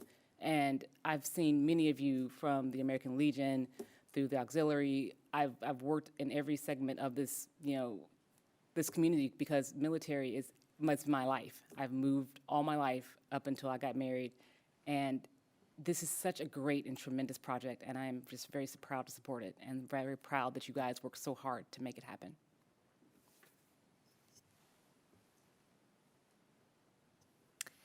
Thank you so much for bringing this effort. You know, I came out when the Wall That Heals came, and leading up to it, it was so very exciting to see our city so supportive and our veterans so active and energized around this one project.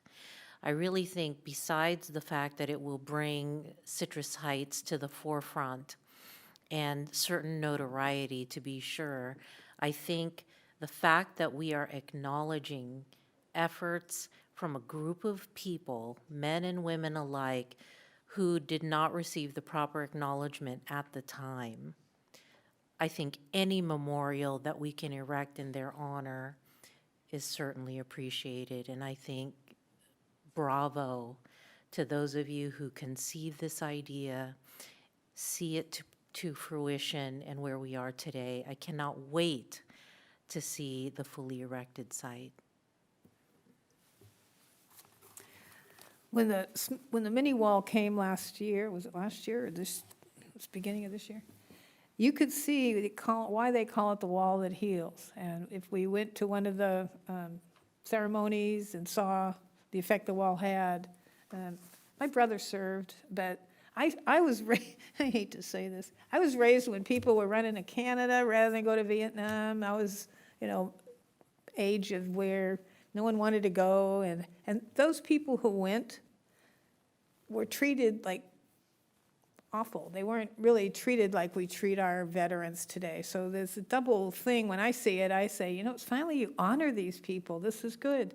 I am really glad that we found the right place. I think this spot is the best spot of all the spots that Paul Reyes had suggested that we put it. And I want to congratulate City Manager Ashvini for finding this spot, and the cemetery, Calvary Cemetery, for offering this spot. This is a great spot, visible from the freeway. It is going to be a go-to place, and as one of the guys said, this is our signature project. I think it is. It's going to be fantastic.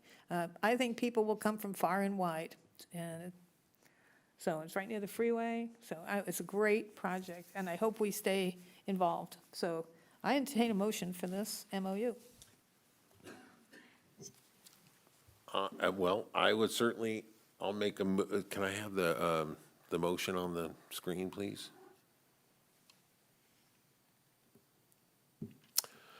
Okay, so I'd like to make a motion, authorize the City of Citrus Heights to enter into memorandum of understanding that provides for the roles and responsibilities amongst 3 entities related to the potential construction of approximately 80% scale replica wall of the Veterans Memorial. Second. Seconded by Councilmember Middleton. All those in favor, say aye. Aye. Unanimous. There'll be no doubt you guys knew it was going to pass. Yeah, but it's nice when we get together as a community and all back it, it's like good. Pretty sure the next one's going to pass, too. Our next item is regular calendar item number 15. The subject is History and Arts Grant, Citrus Heights Veterans Memorial Project. The recommendation is to adopt a resolution approving the History and Arts Grant Program Award to the Citrus Heights Veterans Memorial Project. Good evening, Mayor and Council. I'm going to apologize up front for my voice. I've got a little bit of laryngitis going on, so Let's just save you a little time. Let's just move to the motion. I was going to say, you've probably heard just about everything I'm going to present tonight on the slides, and the screen over here is going a little bit crazy. So I won't go over everything again. I think you've heard most of it. But tonight I'm presenting to you the History and Arts Grant for the Veterans Memorial Project to support $20,000 worth of funding to do some architectural drawings and some other engineering work to bring the wall that heals to our town. It does meet one of your strategic plan goals, bringing the History and Arts program. It aligns with your goal of enhancing community vibrancy and engagement. There is available of $20,000 in this fiscal year's budget for this program. We've talked a little bit about the program in detail tonight, so I won't go over this, but again, the project is scheduled to come here according to this group in this fantastic timeline. They are looking to have this project completed sometime in 2026, and again, the total that they're looking for through donations for the project is about $3.5 million.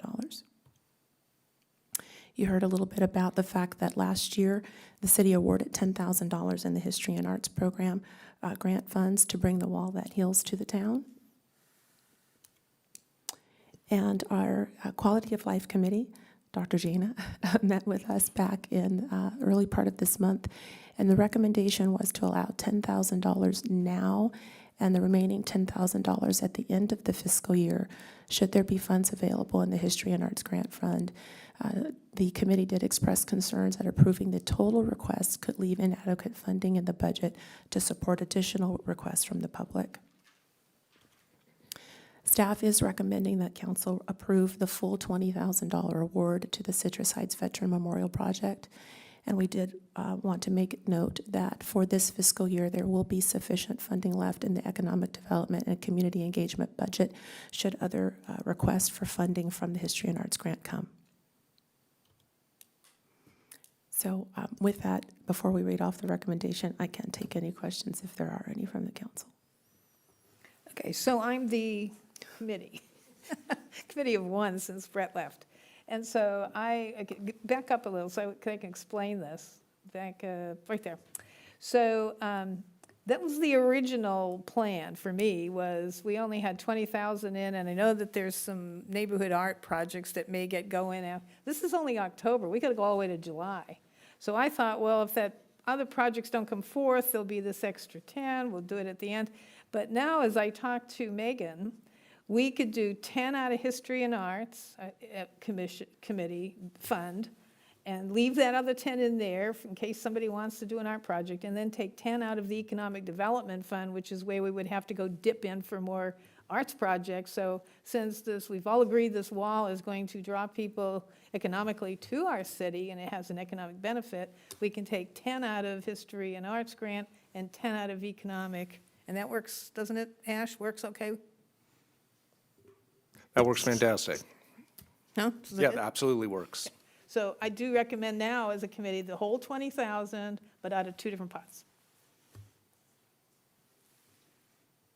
Okay? Okay. Okay. Thank you. I'd like to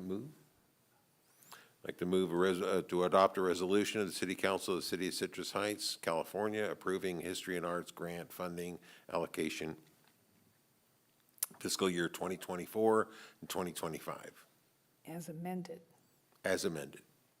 20,000. I don't see a number there, but It's 20,000. Yeah. there's no 20,000 in there. We'll make sure that the resolution that's for signature, it is 20,000, and we're going to define it in the buckets as the mayor described. So we'll make sure that the pot's right, so to speak. I didn't know we had the extra bucket until the staff report came out. Then all of a sudden. It's a she good did- solution, so Sure. we'll make sure that's $20,000, half from the existing History and Arts grant fund, the other half out of the Economic Development Funds. And the resolution will be I need a corrected to second- state that. I need a second on Councilmember Schaefer's motion. Second.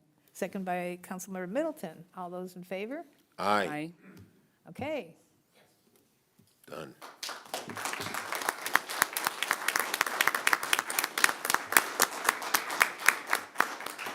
Madam Mayor? Yes, Would sir. you entertain maybe a photograph with some of the proponents of the Oh, you want project? to do a picture? Okay. Yeah, all right. If we could All of take a us? little break for the council and All of members of the audience to take a picture? You just want the mayor? No. No.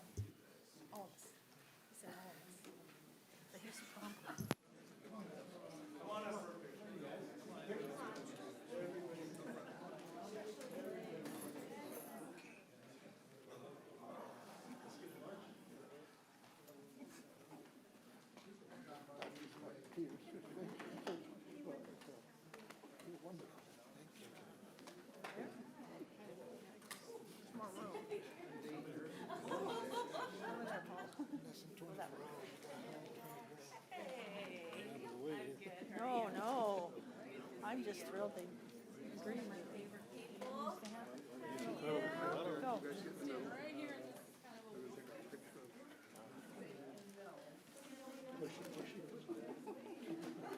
Oh, you big guys in the back. We got the big guys in the back. Thank you. Thank you. Good job, Gavin. Thank you. 5-minute break after this? Okay, that sounds fun. Coffee? All right, so How are you gonna do this? well, let's see, Marissa, we'll start directing some traffic here. Can we get, do you want the, those members can split the, how do you want it? Doesn't matter how Everybody kind of get in? everybody on the inside All of right. this podium here. We get a picture. You know what?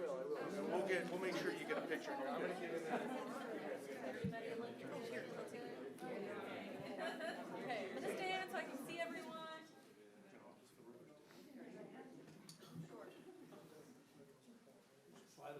I want 4 8x10 glasses. Hold your breath. Everybody's smiling. Smile, great. Okay, we're gonna take one on this phone. Zoom out to get everyone. Great, okay, thank you. Anybody else need one? Or we can send them too. Don't worry. We're gonna probably have one of those on our page. Great, thank you all. Hey,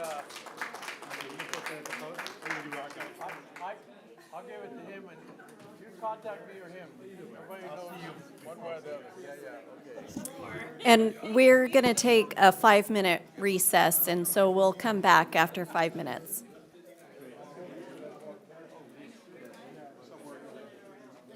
No, I took one.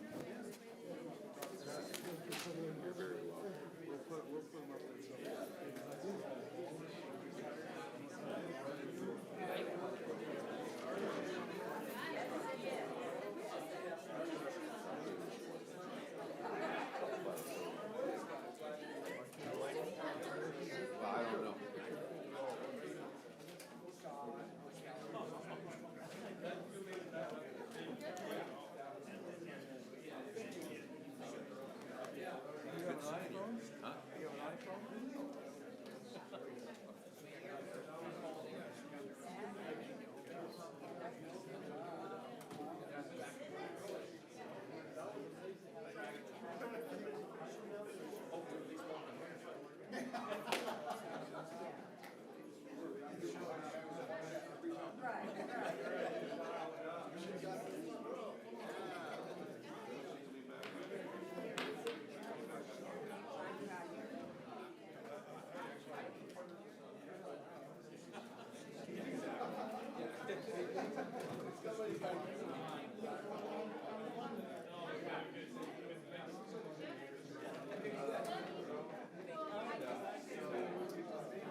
the future meeting.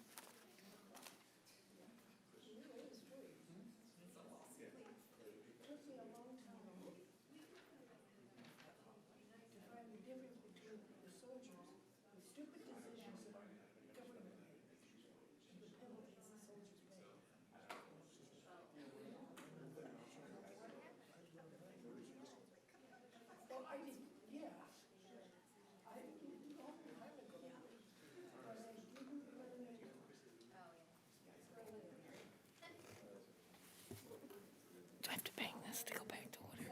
Okay. I hate banging it. Okay, we'll resume our council meeting. Just for anybody who's here for item 18, we are planning to postpone that one until the next council meeting. And when we get to it, we'll officially move it to the next council. But if you're here for that item, come back on November 13th. Okay, next item, please.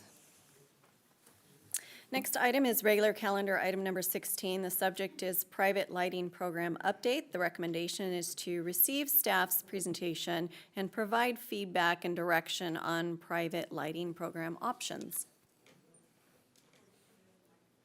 Good evening, Mayor, council members. Leslie Bloomquist, City Engineer in the General Services Department.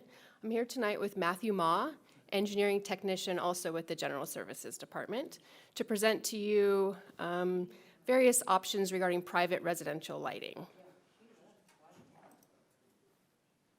Since incorporation, the city has regularly received requests for residential street lighting. There are many neighborhoods throughout the city that were built prior to incorporation without street lighting infrastructure. And unfortunately, the city's existing street lighting district, which is what pays for the operation and maintenance of our existing system, is currently underfunded, doesn't have enough funds to subsidize for our existing system, and doesn't have reserves or funding to expand that system. So earlier this year at your strategic planning meeting, council established an objective to create a program that provides a selection of lamp post options that support private street lighting to improve public safety and community identity. So as we started to review various options, we were looking at several items including cost, performance, community impact, and how it may enhance public safety. We evaluated various options and considered the electrical costs, the maintenance needs and costs, the lifespan of the products, the energy efficiency of them, the curb appeal, as well as the ease of procurement. We looked at both solar and wired options. Solar options would be ideal for areas that don't have existing electrical infrastructure. They are an environmentally friendly product. They are cost effective, and then they have no energy costs associated with them. So reduced when compared to other options. Wired options are ideal for areas that do have existing electrical infrastructure, and they're also ideal for times when they provide consistent power delivery. So when you're talking about solar, it may be impacted by weather, clouds, other environmental factors. The wired options do not have that impact. And now I'm going to turn it over to Matthew to discuss the various options and specifics. Thank you. For the first option we looked into were solar yard lamp posts. These options are all-inclusive. They serve as all-in-one supplementary illumination fixtures that could be placed anywhere viably in frontages. How these work is you could see the solar cells on top. They charge small little batteries inside the fixture that can last from 8 to 12 hours, dependent on how much light it gets during the day. These options have very low light pollution. They're typically lower in the lumen side, and they typically would not require too much permitting requirements or restrictions. You could see the option on the left. It could be locally gotten from Home Depot. The one on the right is we procure from Ace Hardware. And these options are very close to the sidewalks. They'll be able to light kind of areas where it's not, we would not have enough lighting, especially for like kids walking around for Halloween or in those scenarios. Some downside, like Leslie mentioned, weather limitations and just the overall runtime and brightness of these could be a concern. Next slide, please. The alternatives to these are wired options. These are typical lampposts that decorative lighting that you would see. They provide a lot of the same benefits, but they do have a electrical impact. They typically have a, what's it called? They're typically less light pollution. They're are dark sky rated, and they have a longer lifespan for the most part. Whereas on solar options, you would have to replace the bulb and batteries. These, you just have to replace the bulbs every so often. The wiring, the cons would be the wiring needed for these would be, since it's connected to the residential parcel or residential meter, it would be, you would have to get an electrician to get all those together. Next slide, please. Our second core option is building mounted light. These would be like porch lights, anything from motion sensing lights to video detection floodlights. They're typically higher wattage, and they do take a lot more power, but they're brighter and they would provide targeted and directed lighting just for security purposes. The concerns with these would be light pollution. Sometimes they shine to neighboring yards. And also these would require, depending on the locations, electricians and our connections depending on where the wiring box would be. Next slide, please. When comparing all three of these options, installs for building mounted lights, they're more typically in like DIY kits. For our lamppost options, it may vary dependent on the frontage of the property, so it could be increased or from the values we show here. For our estimated cost, typically they don't have that much of a negligible impact to our costs. So for annual electrical costs would be like $5 for the wired options. All these are LED. And for building mounted options, up to, wouldn't cost anything to $15. Annual maintenance costs for these could vary, but those are annualized. And for the packages that we propose would be $400 up to $450 for the building mounted options, and $900 for post, depending on how the conditions of the frontage.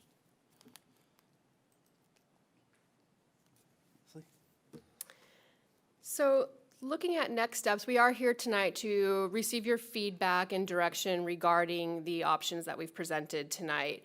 Items that council may want to consider is having the city or general services department start a pilot program where we could offer either individually or neighborhoods could collaborate together to pick one of these options for implementation on their property. Another option that the General Services Department could take on is coordinating a preferred contractors list where we would get pre-qualified electricians and then be able to have that information readily available for property owners when they come to pick up the material and they've selected one of the options. They have a list of contractors that have been vetted. We know their insurance meets our minimum requirements. They could meet our encroachment permit needs so that they have like a cheat sheet almost for installation. We would be looking, if the council directed us to start a pilot program, to partner with local retailers. We have reached out to Ace Hardware and Lamps Plus already. We do know that they have these materials available. We've also talked to them and know that they offer bulk rate discounts if we offer large quantities. So if we were to implement a pilot program, one item that we could do is buy them in bulk and then offer them at that reduced cost at an individual basis to property owners or neighborhoods. So there's a bit of a savings there, along with providing them that cheat sheet and doing kind of that legwork for them. And another option to consider is GSD and the police department working together to provide materials and develop information that we could hand out to property owners, whether it be residential or commercial, regarding implementation of these items as part of our SEPTED program and information research and outreach. And with that, we are here to receive that feedback and direction, and of course, answer any questions should you have any. How big a pilot program are you thinking? If you have a pilot program like a street, 1 street, 5 streets? It really depends on what the council would like us to do. I think that in order to get that bulk rate, we might want to consider that minimum number initially. What's the minimum number? Do you know what the minimum number is to get the discount on the bulk rates from Ace Hardware? I don't think we have that detail with us tonight, but we can get back to you on what that number might be. Do you have an area in mind where you would approach? I don't. I was going through the map earlier today of where we have neighborhoods that don't have streetlights, and almost every neighborhood association has at least one pocket of the area that doesn't have city-owned and maintained streetlights on there. So what we could do is start reaching out to neighborhood associations and going to their meetings and letting them know about this program and see if they're interested to That's a participate. thought. I think my street would be perfect. Mike? So would mine. So would hers. Right, we got that one light. Yeah, you got one. I already have one. It's not on the street. I would certainly want to match what all my neighbors have, so that I would certainly, and I think the cost, when you looked at the cost here, so I converted to LED. It's really Pennies. nothing. It really doesn't, but I would certainly be interested in moving mine out to the corner of the yard, a corner of the front yard, because right now it's kind of in front of my garage, but I certainly, I think this is, a street like mine would certainly, not that I'm lobbying specifically, but that kind of street where all the yards are similar in the way they are laid out, I think this would really be a good way to, I could just picture Everybody all on the this. street would have to have one, or it would be not fair, what if somebody doesn't want one? I think ideally it would look nice if there was a group or a street that did it together, but I do think that it would also provide benefit individually should property owners singularly wish to install this. I think this is inexpensive enough to where I think it wouldn't be. We're not paying for it, tough though. sell. The person has. So, I know, but that's the point is I do look at somebody like my neighbors would probably not, Your neighbors are rich, they can afford it. right? good Lord. So I think a pilot program, reaching out to the local neighborhood areas and talking to them to see if they're interested would be great. My thought would be to also go just a little bit further and find out areas that might be able to do the solar option. You guys know I'm kind of a green energy freak, right? So so we can offer some type of, choice and start there. But definitely, once we have the number, like the minimum number for, I guess, each, we will know what we can do and how far we can kind of spread out. And I really want to make sure that, have that cheat sheet, because that's super helpful. It takes a lot of stress off of people, and it makes it much easier for them to just walk in and say, yeah, give me a lamp and give me a contractor. Or if they don't need one because they're doing solar, I guess you just put it in a hole in the ground. I don't know. My husband's the engineer, not me. But that will make it a lot easier. And I love this. I love this way you guys presented this. It's great. Thank you. So my question, thank you for doing all this work. My question kind of looks at it from a different point of view. So if the city embarked on recommendations, I'm more concerned about someone getting a recommendation from a contractor's list, something goes literally haywire. Is the city on the hook for any legal ramifications from that resident who unfortunately has something happen to them? I mean, I think there's This is the total lawyer answers. There's always some risk, right? We're in the nature of what we do has risk, but I don't see it as being heightened. I don't see it as being something that would preclude you from considering it because of the liability issues. Thank you, Ryan. So the resident would choose the installer, right? We don't. So what we could do is put out an RFP where we release it to the public at large and say, we're looking for electricians that want to be on our pre-qualified list for this private residential lighting option. And we can list minimum requirements and maybe even ask them to list potential costs. And then we get those proposals back. And if they meet those minimums, then they would go on the list that we would provide to the But the property. resident hires the guy? Correct, yes. So that's who they go. So they would contract directly with them and they could hire a different electrician as well, but to be on the city's pre-qualified list, they'd have to go through that RFP program or process. Thank you. I have a question. So the solar, the solar light generated from a solar powered is generally not as bright. It's kind of a duller lighting. Is that true? Yes, those fixtures, they're typically between 100 and 300 lumens, so that's pretty low. Yeah, so it really isn't brightening up. And the hardwired ones, or what's the lumens on those? About 300 to 800, Yeah, depending on which, how energy intensive. You wouldn't want to see a mix might not be the look we're looking for. And the glass around your option 1B, that's not glass, is it? It's plastic? Those are just examples that I compiled. Because you wouldn't want glass, would you, if it falls if somebody hits it and get glass in the street where you drive up your car and. Yeah, I think most lighting fixtures now are not traditional glass, they are that acrylic. That's what our street lights are, and I'm imagining that's what these. And are those LED lights inside, or are those bulbs, regular incandescent bulbs? All options are LED, and Okay. these ones they're user replaceable. Well, you can make the rounds through all the neighborhoods. Yeah, and I think when we were speaking with the local vendors, they're not really long lead times. So if we buy the minimum number to get the discount to start with, and the program is super popular, we'll be able to work with them to get additional quantities. How many neighborhoods do you think already have lights? Do we have a bunch that has them? So I looked it up, and I went by neighborhood association. All neighborhood associations at least have pockets of neighborhoods that are missing lights, with the exception of one neighborhood association, and that's neighborhood 8. They are fully lit. But every other neighborhood association has at least one pocket or one neighborhood that does not have city-owned and maintained streetlights. Some larger areas than others, some just small kind of pocket neighborhoods, but all have some without lighting. And a very sensitive question. I kind of hope that at some point, as you mentioned, we're underfunded for our regular lighting.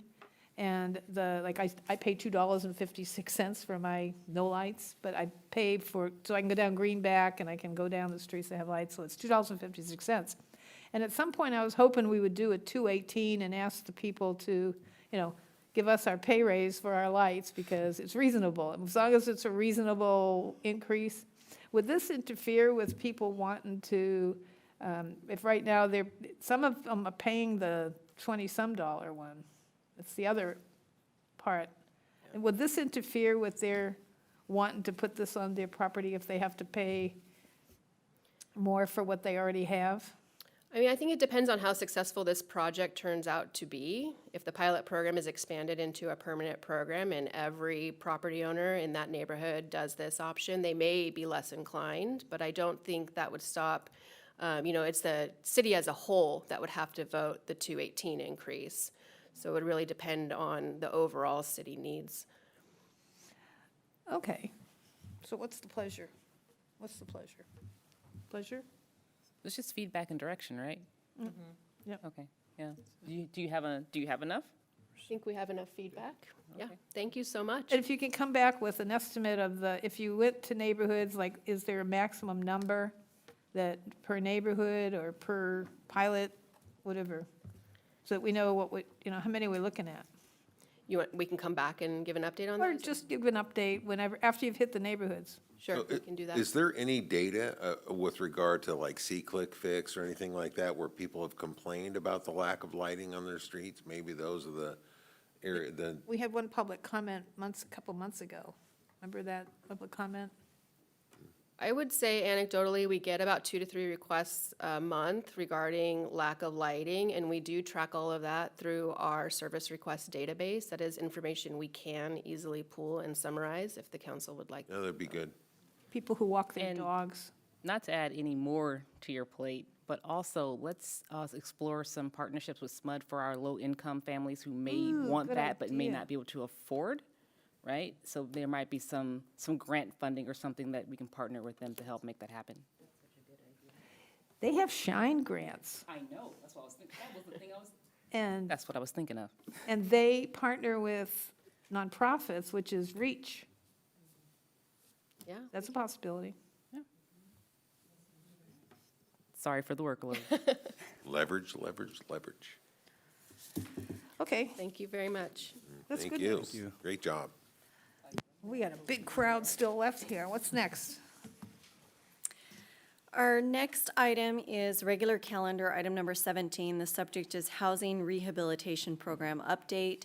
The recommendation is to consider a staff update on the city's housing rehabilitation program and provide direction on using Cal Home reuse funds to assist owner-occupied low-income households with health and safety home repairs.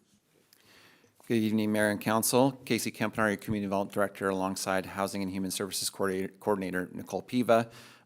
Tonight, we're going to give you an overview of our existing housing repair programs, an overview of the Cal Hum funding program, and then ask for some, or share our staff recommendations for next steps with the council. This is just one of the many funding programs managed through the Housing Division. So a lot of these depend on a variety of funding programs to make happen, and we're really focused on these housing rehab as a function of this. So this was, I think this is your third strategic goal you're considering tonight, or related tonight. This was something that the council put on the strategic retreat in March to look in the enhancing community vibrancy and engagement portion. I think it was really important and really astute of the council to do that because our housing stock is a very important resource here in the community, and nearly 2/3 of the homes in the city were built prior to 1990. So what that means is most of our homes are over 35 years old, and that's kind of when things start to break, big things start to break, your roofs and your HVAC, and so they're really expensive big-ticket items that are coming of age, and a lot of our residents can't necessarily afford to fix them, and so it's a challenge, and we get calls, we have waiting lists, Nicole will go over soon, and it's really a challenge for folks just to keep living in their homes because of the deferred maintenance or these critical items that get at their end of life.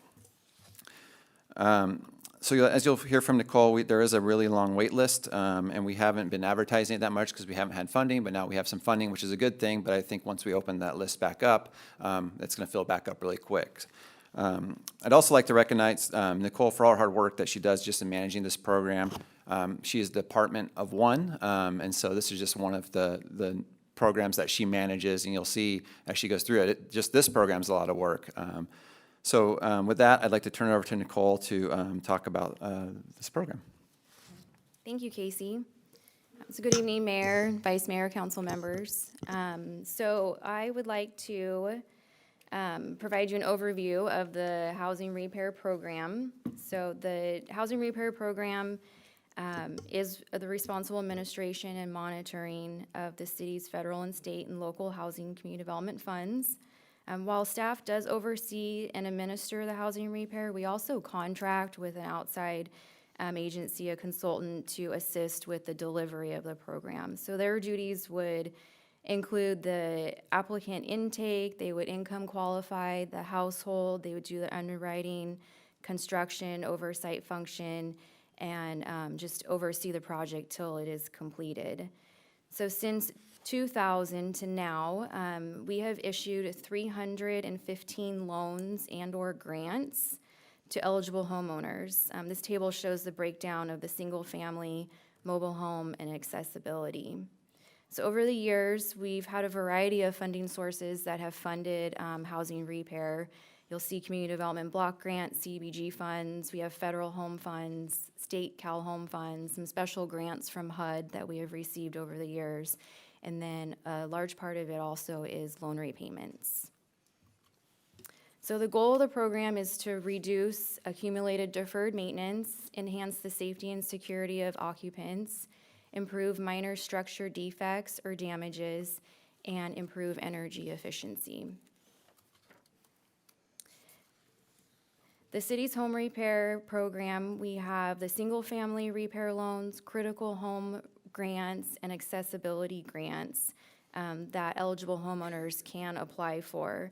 So I'll go over each of these here in a few slides.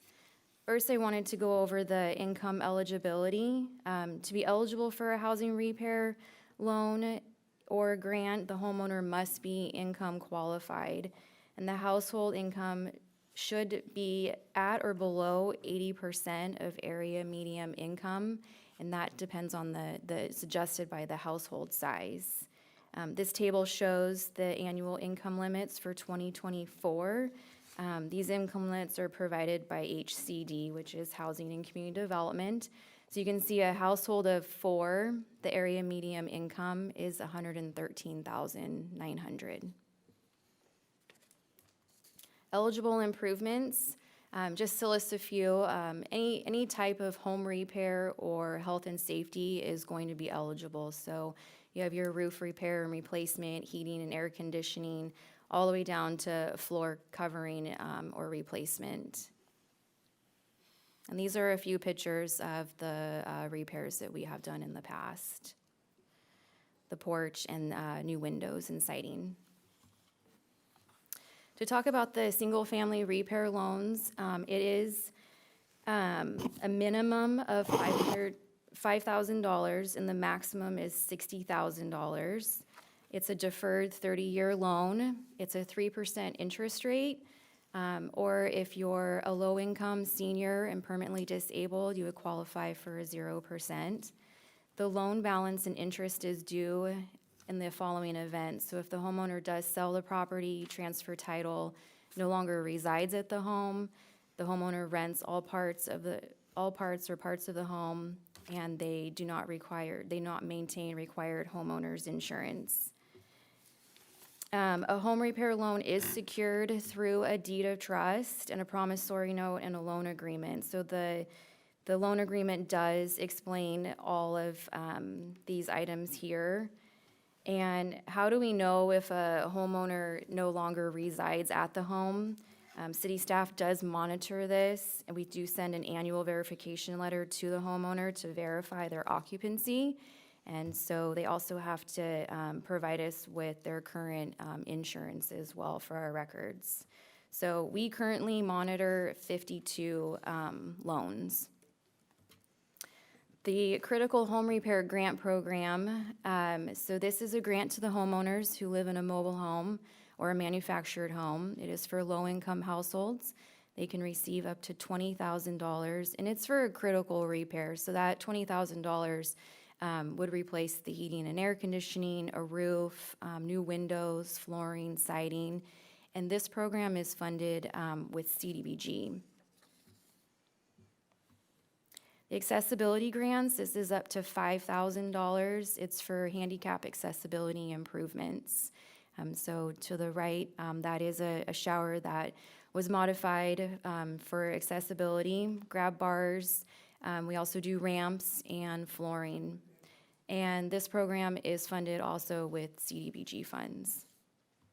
So our existing wait list is first come, first serve. It's a very popular program. We do have about 70 households that are interested in a home repair loan and about 30 households that are interested in a critical home repair grant. So moving to the second item, we wanted to go over Cal Home funding. These funds are grants that are issued by Housing and Community Development, which is HCD. The city has been a recipient of these funds in 2003, 2008, and 2015. And these grant funds were either used for housing repair or down payment assistance. So when a homeowner, like I mentioned, if they sell their property, if they refinance, if the title transfers, that loan and interest is paid back. So I was able to work with finance, and we have reconciled our Cal Home reuse account. So we have $673,000. And the recommendation is to use those funds to assist low-income, single-family households. So the parameters of Cal Home, it is governed by program guidelines that are published by HCD. So these guidelines establish the terms and the conditions and procedure for disbursement of funds allocated to home repair programs. So Cal Home funds are available to low-income, owner-occupied, single-family homeowners, eligible homeowners earning below 80% area median income. Their loans, they are not eligible to be a grant, and it's up to a 30-year loan term, and it can be from 0 to 3% annual interest. And the loan does become due, as I mentioned, if the property sells or transfers title or the homeowner does not reside at the home anymore. So even though HCD does set these criterias for the program, staff does have some discretion on how to use the funding. So there's 3 recommendations before you tonight. Staff is not recommending to use these funds for mobile homes. We have more success with mobile homes using grant money like CDBG.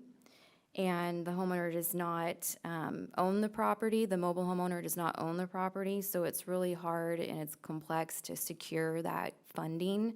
As a reminder, tonight you did approve the Critical Home Repair Grant Program using CDBG funds. And then also the loan term can be up to 30 years, and we're recommending the interest rate be 2%.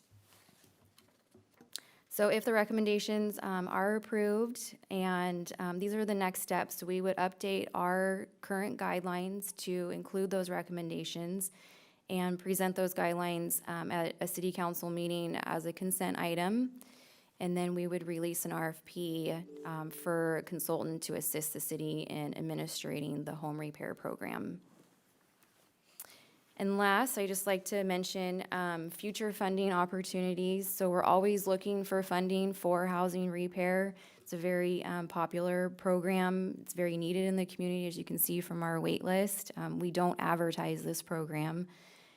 So currently, the city, we are responding to a grant application for the Older Adults Home Modification Program through HUD. This is a grant to the homeowner up to $5,000, and it's for low barrier modifications, so reducing falling, improve safety, increase accessibility, improve general functionality of their home. So that application is due November 19th. So that would be up to, we're asking for up to $1 million. And then also, I just wanted to add a plug for Habitat for Humanity. Because of our partnership for the Sayonara redevelopment project, through conversations that I had with them, I mentioned we have a wait list, and Habitat for Humanity had some funding for their home repair program, so they took 4 of our households off of our wait list for single family and 3 of the households off of the mobile home wait list. So those homeowners will be funded through Habitat's grant funding.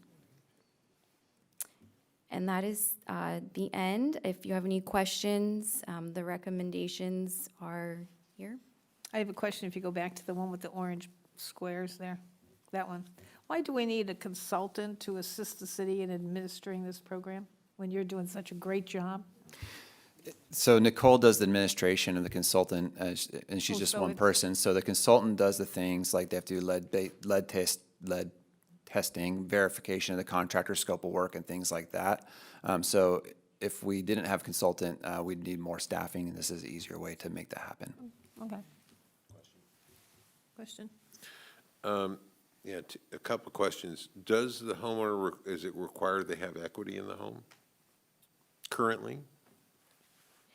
Yes, that's the whole income verification. So they have to be low income, and then through the verification process, they do have to run comparables of the home and the homes around them, and then that will determine if they're eligible for the program. And are they disqualified if they have a reverse mortgage? So we have not funded someone who has a reverse mortgage, but we would look into it. I mean, if we're able to qualify them, it is something that we can look into. It'd be under staff's discretion. Okay.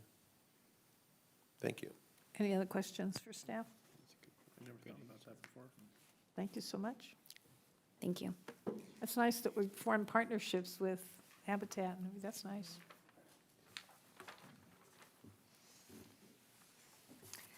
Next item, please.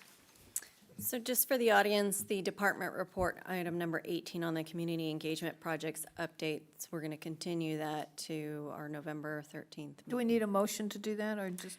No, but I just wanted to announce it for the Okay. rest of the public. So our next item is city manager items.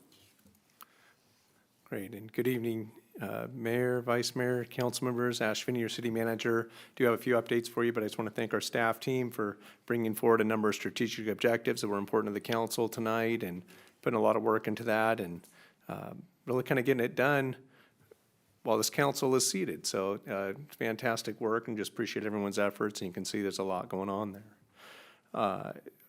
This was talked about at the appropriately during the council comments, but the Helen Putnam Award, yeah, that's one to applaud. This is an honor for people who are listening. This is a great honor. I mean, I think if I do the math, we're probably 57 cities, and we were there. top 2% of all cities, Yeah. right? I mean, that's fantastic, and this is really a testament to great strategic planning that was done with the council, with our staff team, and it started out with a couple of sentences as part of a work plan, and then put it in the right hands of our capable staff. They developed the fantastic beautification crew and CARES campaign, and here we are getting recognition for award. And I hear every day about good things that the community appreciates that. And recognizing the staff that was important in obtaining this award, such as Regina and Megan and Armando and Felicia Taylor. And James and And the city Leon manager. And you know- so many others, so many others. There's Teamwork. yeah, a lot of teamwork on this, a full team effort. So definitely want to recognize that. Very proud of that award for our city and our team. Speaking of awards, while we were in the process of accepting that award, that same evening on October 17th, our Economic Development and Community Engagement team was awarded 4 different awards from the Public Relations Society of America, their capital chapter for the Sacramento region, which included an award for the Citrus Heights CARES campaign. Talk about a sweep. Citrus Heights CARES Guide, which was, that's that kitchen drawer reference that everybody has. The City Scoop Neighborhood Series, and then the State of the City 2023. So fantastic to receive more awards there for the good work that the city's doing, definitely We should making get a it State of happen. the City 2024, too, so. Yeah, we're gonna have to get a bigger trophy case here. That's all right, we'll figure that out. Fall Chip-In Day, speaking of fantastic events that get recognition, Armando Velasquez, and you can see Vice Mayor Mary Jane Lopez Taft are pictured there planting a tree. But my name was underneath her picture in the messenger, and so, did you see that? No. My name under your picture. Lots of credit going around here. But this was a fantastic event that was Saturday, October 12th, 80 volunteers, 150 yards of bark. It's actually Citrus Heights cocoa bark. I've learned is a specific type of bark that you can order even for your home. And then there was lots of sponsorships from vendors, and just you can see great community building that happens here. So definitely thank Armando and the team for all their efforts in putting on another fantastic event. And tomorrow night, if you want to get scared, see how the ghouls out at the Citrus Heights PAL sponsored trunk or treat at our police department. And so that's going to be happening at 5 p.m. in the Citrus Heights Police Department parking lot. If there's parking at the community center, fantastic event. Of course, there's parking here at City Hall. Good times out there, plenty of candy too. What time does it end? Well, I know that I think when it's over, when the last kids come. Oh, when the last Yeah. kids come. 8 o'clock is another time frame that it ends, so 8 PM, 8 PM. So Well, I'm trying to I'd plan encourage you to dinner. get there early. I'm gonna plan dinner. I know there's been a lot of runs on candy in the past, but it's something that's near and dear to our I saw team's Area heart. 6 donated, Area 6/2 donated a whole bunch of candy last night to the PD. Excellent, excellent. We appreciate that. So turn out tomorrow. And then one update that I thought would be helpful for the community to hear is on our San Juan Complete Streets project. You can see those pictures on the right. Sure is nice seeing that new pavement and striping going down. Feels so good. Going through that intersection now is completely different at Madison and San Juan. So Phase 1A is just wrapping up. That's the phase that goes from Madison to Chesaling. And as I mentioned, paving and striping is complete. The signal modifications are underway. The project should be done in a couple of weeks. So big feather in the cap for our team and our city engineer, Leslie Bloomquist. Just really appreciate her leadership on this. And again, money coming from other sources for these. Phase 1B, this project is funded, and this will take those improvements from Chesaling to Spicer. And that work should begin in the spring of 2026. So if people are watching, yes, the road will continue to get better in phases here. And then really excited too about Phase 2. That's from Spicer all the way to Greenback. And Congressman Bear in the fiscal year 25 budget did put in for a congressional appropriation of $4 million to contribute towards that phase. And that would be a fantastic appropriation for the city of Citrus Heights to receive, and we'd leverage that with other grant application opportunities in some of our own local funding to bring that project to reality. So more improvements coming on San Juan. And finally, we have a November 5th presidential election. Our ballot drop box was referenced earlier, plenty of other races on there too. And that is here at City Hall. And then we will have the in-person vote center starting on October 26th. That'll run through Election Day, 9 to 5 p.m., including weekends. Election Day, 7 a.m. to 8 p.m. So wanted to make sure that the public know about that. I want to remind people, if they bring their pink thing to the city for a deposit, that they remember to put the date on there. Last election, they didn't count them if the date wasn't on there. Even if Date they- and signed? Date, well, they sign and they forget the date. Got to put the date on it. And that concludes my comments. Another item? Next item is items requested by council members or future agenda items. I have a request. Okay. I would like to have us look at a sign ordinance for temporary signs that they get collected in a timely way. We did have one former candidate from November of last year that just recently took his sign down finally, almost a year. Well, they're putting them in the city's right-of-ways, which poor little Armando has a truckload of them. He had like 50 signs in the back of his truck. So like they put them all along the medians, and so time, place, manner, we can do that, right? Yes, we'll get into it at the further discussion. You can't treat campaign signs different than other signs, so Correct. it has to be content Fine, if they put a neutral. babysitting sign there, or, free daycare, or whatever, all of them. That's why I If they said don't have temporary signs. contact, then you can't give them back, but then after a certain period of time, you should just toss them, if they don't claim them. But I mean, if it's something like for roof repair, how do you determine the timeline for that? Yeah, I think it's in a public something right-of-way. We can talk about it at the next meeting, but. Oh, we're getting the no look from Ryan, yeah. I don't know that we'll have this ready for the November 13th meeting. No, I Yeah, don't. it's a But, little aggressive. but it is something when we do bring it back, we can certainly have plenty of discussion with the council. And my sense on something like this is it might be a couple of meetings to figure out where we land to Okay, bring and an I'll second ordinance. his request if you need a formal second. And I'd like to see us work on that fireworks ordinance that was, you were going to contact the Woodland people and get a We are working on that. In candor, we were looking at bringing that in the first quarter of next year before the next 4th of July event, just given where we're at in the calendar and the workload we have in front of us. But I want to point out, though, too, I see that Mr. Sheldon's still here. When you read I sent him a copy of the fire report that the fire department put out for this year.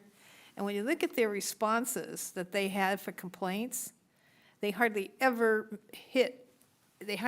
got it. Either the person ran in the house, somebody wouldn't answer the door. And so if they didn't really strike any of their offenders. They didn't get to any of their offenders for one reason or another. And so it looked like it was just total waste of time to even go after the social host. We know this item's important to the council. We've had dialogue around it. We'll make sure that when the item comes back in Q1 of next year, that's a robust discussion about what others are doing in the region, what works, what doesn't. Okay. That make Monday with the mayor a whole lot better.